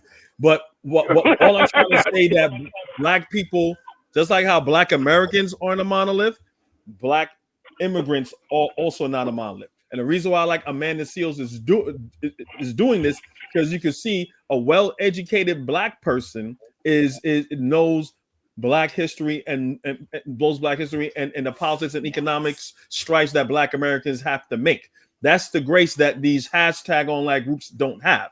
You cannot compare an idiotic immigrant to a well-educated Black American. You can't do that. That's dumb. So Kofi, as a foundation of Black American, this is all we've been saying. We've been asking. I don't respect the hashtag. You as an African American, I respect that. Yes, go ahead. I have never called myself African American, so don't tell me I'm an African American. Okay, as a foundation, there's no such thing as FBA. FBA is not recognized by the government or any institution. Okay, well, go ahead. I just want to say this as you keep interrupting me. What you just said and how you're responding to me is a contradiction. You're in my country telling me I can't call myself. Whoa. How is this your country and not my country, sir? This is what I'm talking about. It's not your country because you weren't born here. How? Well, hold on. How is this your country and not my country? Break that down. Besides your feelings. I'm gonna finish my point. We have hundreds of years here. Hundreds of years. You're not hundreds of years old. Fellas, let old man finish his point. I think he was kind of just starting what he was about to say. Yeah. So as a foundational Black American, this is all we've been asking for: is the people who are actually half foundational Black American and have immigration roots as well, for them to back us up and tell these new immigrants, new foreigners, what the deal is. They lived the life we lived, right? Going back to your naturalized citizen versus the immigrant that immigrated over here, right? These are two different types of people. Amanda Seale, they're the only I know ones I'm cutting you up, but you were supposed to answer, how am I not an American and you are? That was the question. No, you interrupted my original response. Question, but he was answering his own statement. Yeah, what I was saying, I'm not responding to you. I'm responding to what I originally wanted to talk about. So she is the one that we need to help us out with these other immigrants, because she is going to bring clarity to what they haven't been taught in school. So I appreciate her so much, in the same way you do, Kofi, and in other ways. So that's all I had to say initially. So this will also go for the Black Americans that, according to Ong, that's been here hundreds of years old, like Moses, that don't also know this history. So what this speaks of, in my view, because if Black Americans are prone to this misinformation, and there's a plethora of them on that panel, that the guy say, hey, I'm from chattel slavery, you know, my grandfather was in Alabama. He has these contrary views, just like this guy from Angola. So it really points out to, instead of this identity COINTELPRO divide and conquer tactic, it goes to show with self-accountability when it comes to what we teach our children, our history, and it goes to the educational system that we have. Again, like I said before, it has nothing to do with where you're from. It has to do with how well educated and well informed you are. And this panel is evident that no matter where you're from, you could be smart and you could be a dumbass. Whether if you're a so-called FBA that's not recognized or whatever, what you want to call yourself, at the end of the day, Black people as a whole is not a monolith. We're going to have some dumbasses and we're going to have some smartasses. And we're really going to we're doing ourselves a disservice if you just look at, say, where you from? Because it has nothing to do with anything. That's it. Kofi, what would you prefer? Just quick question. Would you rather me call myself Foundation of Black American or Muskogee Creek? What do you prefer?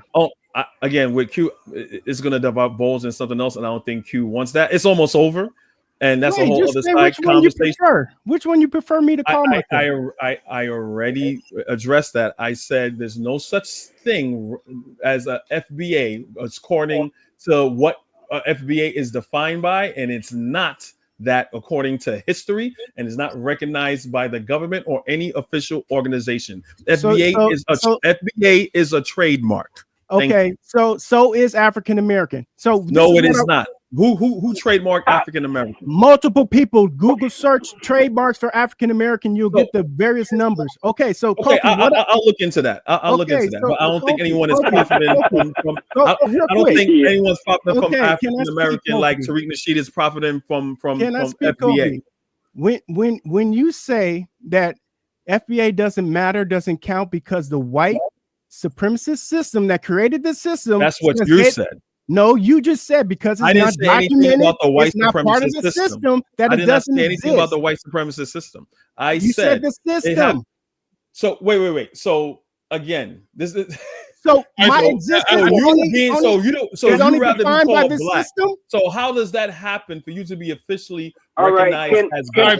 Let's finish this video. Wait. Exactly. I'm about to keep talking. Go into something else. I think he wants to know if he should be called FBA or his specific tribe that he's from. And you're like right now, you don't want to acknowledge FBA, and like that's your own argument. But right I don't think he want to acknowledge Muskogee Creek either. He doesn't want to acknowledge the Indian side either. So, listen, and that's cool. Like y'all, that's more the Creek side, whatever you want to be, whatever. That's more of a legitimate. That's a legitimate group of people that has a real history and a real lineage. So if you want to claim that, that's fine. The answer is to Scobie. I don't want to say this. It sounds like it's Muskogee Creek. There you go. There's the answer to your question. Who feels passionately about something that they want to talk to me about? I choose John Samuel because I like his facial hair and dashiki pairing. I feel like he's gonna sing a mean R&B. Which one? My claim is that Black people as a community need to walk away from the Democratic Party and progressivism completely. I'm saying this from a very unique perspective. I'm not trying to shout myself or anything. This is really just my experience. Currently, I'm running for Congress, right?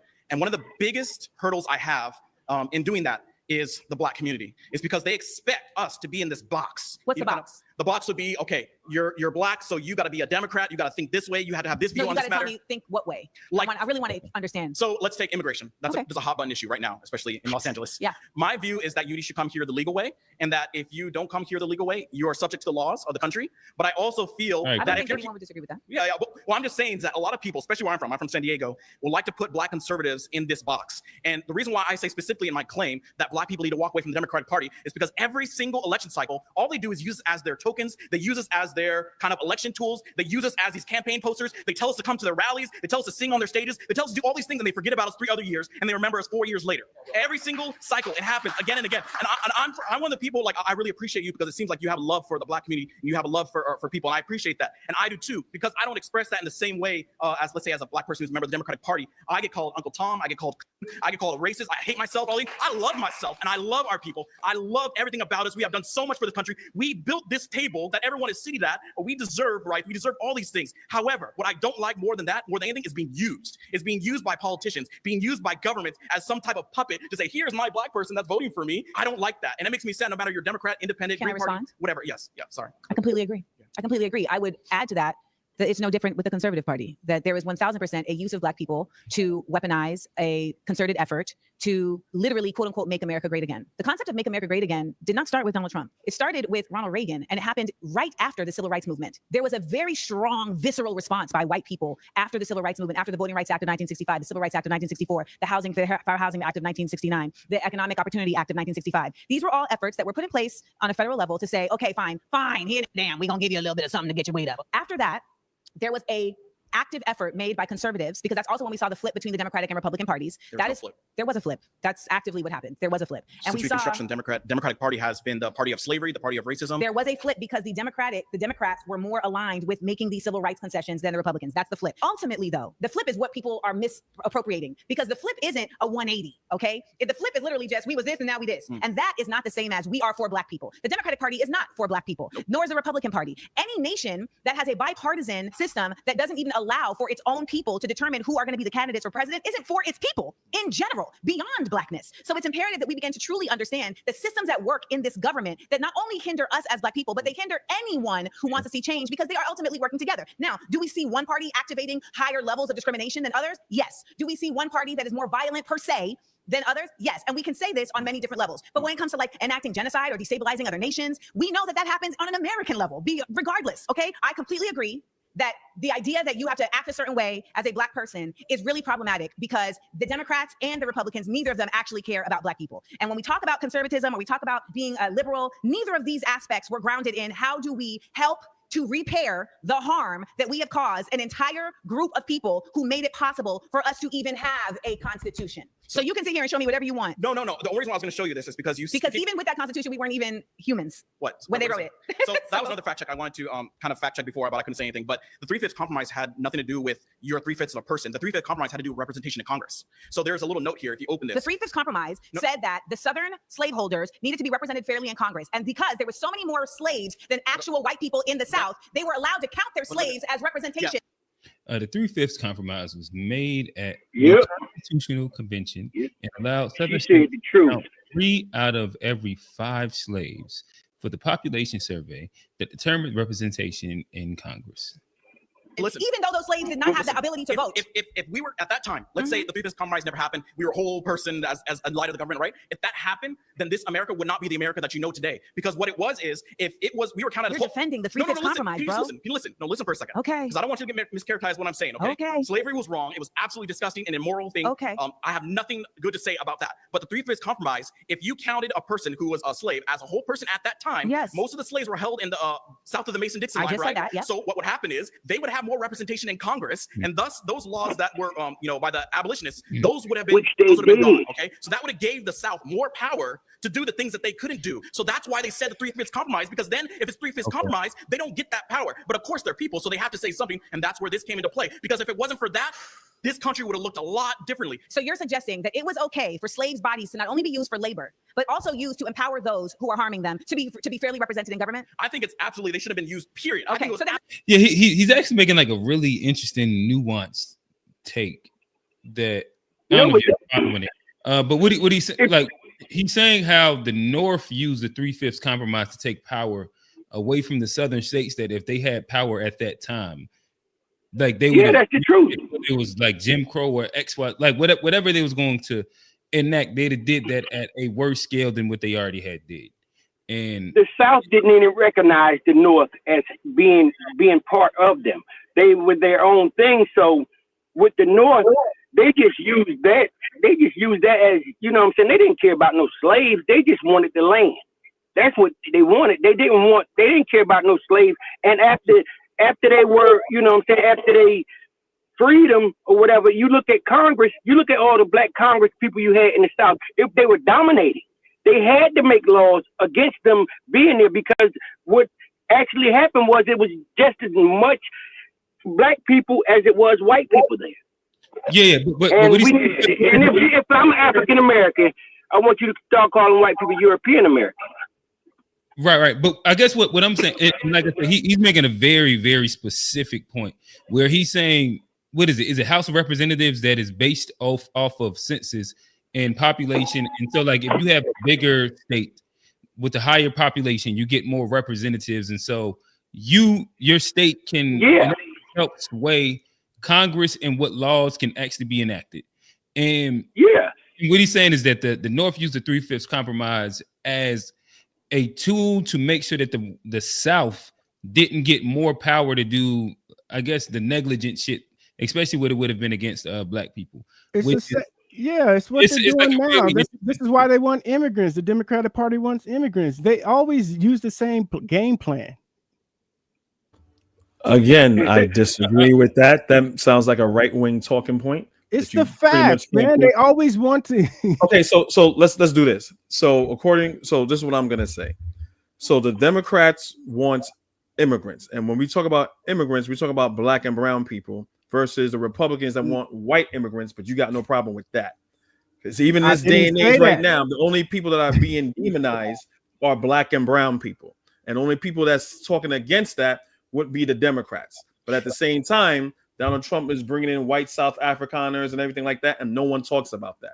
So when you say this thing, it's not me attacking you personally. I'm attacking your rhetoric. And in this day and age, my rhetoric, because I never said black and brown or white. I said the Democratic Party wants as many immigrants as they possibly can get. They want low, cheap, non-citizens, people with no rights that they can pay dirt cheap, and they can keep the majority and keep the power through numbers. It's no different than the 3/5 compromise. Okay, so you're talking about basically capitalism. Now, this is, again, people are not. It's still a little bit of a short-sighted thing because both the Republicans and Democrats are capitalists. Even Donald Trump said, "Hey, you know what? Maybe I shouldn't deport all of the farmers because all of the laborers that work on farms and things like that because a farmer told me like, hey, you know, Javier here is a good guy. He comes to work every day and he's a hard worker. So you know what? Maybe I won't raid the farms anymore." Both parties are capitalists. So when you keep just saying Democrats, Democrats, Democrats, you don't understand the full picture. It's both Democrats and Republicans. The Republicans, so when Republicans say they want smaller government where there's a lot of checks and balances, where they can do fracking and break labor laws and to increase their capital. Democrats, depending on which Democrat you have, they're like, nah, that's okay. Like Nancy Pelosi, like, nah, that's good. You know what I'm saying? It's gonna increase my portfolio. But there is pushback on that on the left for, okay, we have to be fair when it comes to these practices. And so the Democrats are very lazy and lackadaisical when it comes to immigration as far as exploitation of migrants, and the Republicans want to demonize those people, try to get them out, but at the same time make sure that their economic bottom line is still intact. All right, I guess I'll push play on the I'm video. not going to respond to something I didn't even say, so whatever. I shared the USPTO trademark search, and it's 10,827 results for African American. So if you want to show it to verify for people on this panel who may not believe me, I shared it with you. If you don't, we can move on. Are they recognized on the EEOC, right? So when you fill out applications or whatever, Black American, African American, or Black, is also recognized by the government, it being a trademark or not. There's no FBA is not on anything. I don't think that that's recognized by the government or any. All right, so hey fellas, y'all, but I'm trying to get through this. I probably got about a good 6 minutes left. Yeah. Just to clarify, Kofi, you said that FBA is not just because it has its trademark, and then I said then African Americans not just because it has 10,827. That was the only comparison, nothing else. And let's move forward. So then we agree on that. Yeah, we agree on that. It was absolutely abhorrent. There's no excuse for it. There's no justification so then for it. Where's the argument? Because ultimately, when there was an opportunity in Reconstruction for there to be equality and humans considered in a real way and protected, Democrats torched it. Andrew Johnson. Yes, as well as the Supreme Court. That's actually more important. What we have to acknowledge. The Supreme Court torched it. The Supreme Court has actively, throughout this entire existence of this nation, been at the forefront of impeding any advancement, and it ends up sending us back over and over and over again because it doesn't have term limits. Because it doesn't have term limits. You know, it's not elected. It's appointed, and ultimately they have made it abundantly clear that they pick and choose when it's the states that are going to have rights and when they're going to be in a federal position of precedence. Well, that has to do with the supremacy clause. So the supremacy clause is when a federal law is in conflict with the state's law. The federal law, for example, in California, weed is legal, right? But federally it's not. So they can come down here and they could say, hey, we're going to rate all these places, and they would be completely in line with the law. So this is how segregation and discrimination ended up existing even after the civil rights laws of the 13th, 14th, and 15th Amendment were passed, because Congress said we need to protect Black people, and the Supreme Court said we actually are not going to give you the right to do so. For what it's worth, I think we can do this back and forth all day, but at the end of the day, I will completely agree with you. Black people need to let the Democrats go. I think Black people need to let both of these parties go and figure out a way to move forward together in our own nation. You know what? I can actually get on with that because, I don't believe that all Republicans are, good and not using us as well. I agree with that. I agree with that. And let's sing a duet. I'm for no matter what color skin you are or Black, whatever it is, just think for yourself. If you think for yourself and you do your own research and you want to be a liberal radical, go for it. If you want to think for yourself and be a Green Party, everybody know I agree with this. Everybody know this is my and be Republican, then go for it. Yes, it's okay. Yes, I'm down for that. Think for ourselves. Let's do it. Yeah. All right. Nonetheless, we actually made it through an entire. And this isn't unpacked. This is whatever Jubilee thing is. Surrounded. There we go. Give us the horns. You got horns. You got sound effects. We made it through our first Jubilee one. That's that SG. G be hitting the horns and all right. Stuff. So, damn that. Yeah. Let me get some water. But nonetheless, I got about 3 minutes. I'll let y'all kind of land. It's 3 guys left. So I'll give y'all like a good minute or so to kind of land with your final thoughts from what you've seen, about a minute and a half, and then I'll kind of peace out. It's going to relate to the topic because I don't want to undermine this panel talking about something like FBA and all that other stuff. I really want to stick to the points that she made and the different points of views from different people, I think that's a good conversation to have. Oh, is the floor is yours? No, that's basically it. I mean, she did a very, very good, phenomenal job. And again, I heard Amanda Seales, and she's kind of notorious from word of mouth that she's not a likable person. I'm like, I don't really follow her. I kind of heard she was like a mixed bag. So this is the most Amanda Seales I've ever got since I heard of her name. So I really don't have a real POV of her except for this specifically. So I don't know if that's a good thing or a bad thing. Gotcha. Old man, talk to us. As a foundational Black American, I support this message by Amanda Seales, half FBA and half immigrant. That's it. All right, there we go. Short, sweet. Shout out to both of the guys. Shout out to everybody that pulled up on us. We had A Black pull up. We had Old Man. We had Kofi. We had Unc. I don't know if I'm missing somebody. I think that was pretty much the panel. This was the fun one.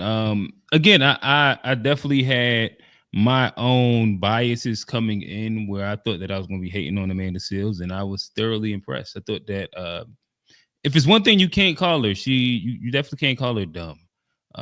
Like she did really, really well, especially in this format where this format isn't for the weary. Like you can be very smart and still fail in this format, in which we've seen a couple people do. Sam Cedar is one of them. Sam is actually the person. He's very smart, but they would just pummel him with like back and forths and strong mans, and he couldn't keep up.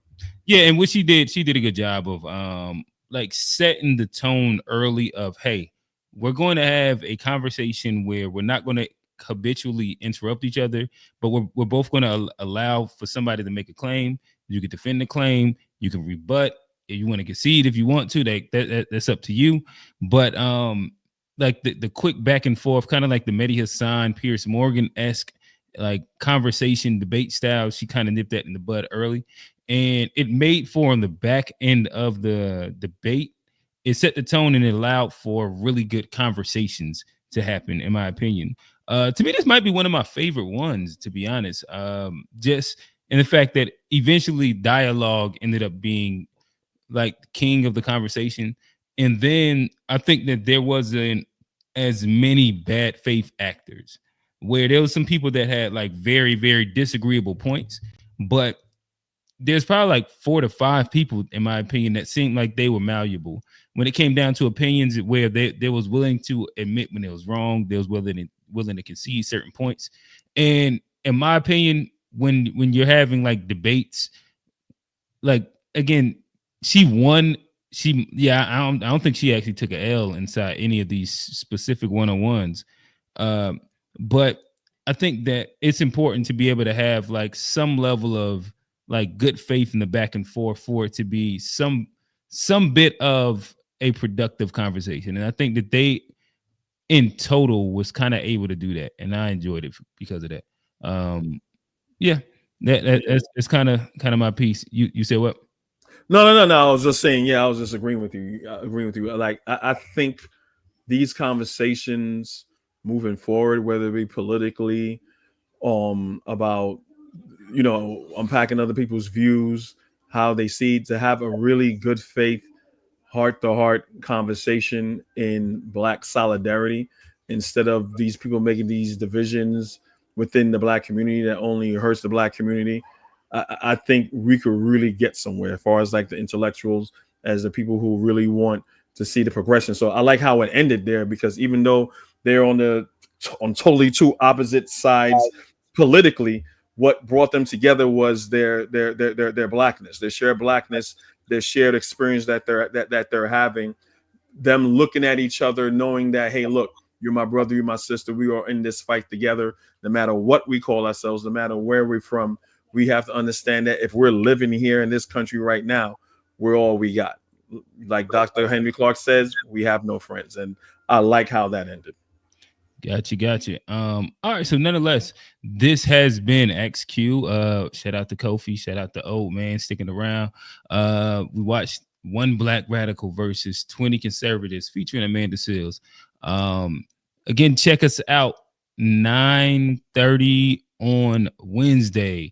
We'll have another unpack. I think we're going to hop into a little bit of the socialism versus capitalism conversation and branch that into some American talk, some Black America talk, and just have some fun with it. Again, don't forget about the Black Scots now. The Black Scots. What's up with that? What's up with people saying that Black people are like the redheads and the Scots are really black? Like this is this new thing now. I really don't follow because it's so idiotic. You don't have to research a Q. All right, so let me put that as a icebreaker. Black Scots. All right, yeah. I'll make sure. Okay, I'll make sure I come in with a clip loaded for that. All right, so nonetheless, this has been fun. Shout out to the guys, shout out to the audience, shout out to everybody that's tapped in with us. Fun stream. With that said, we out. Peace.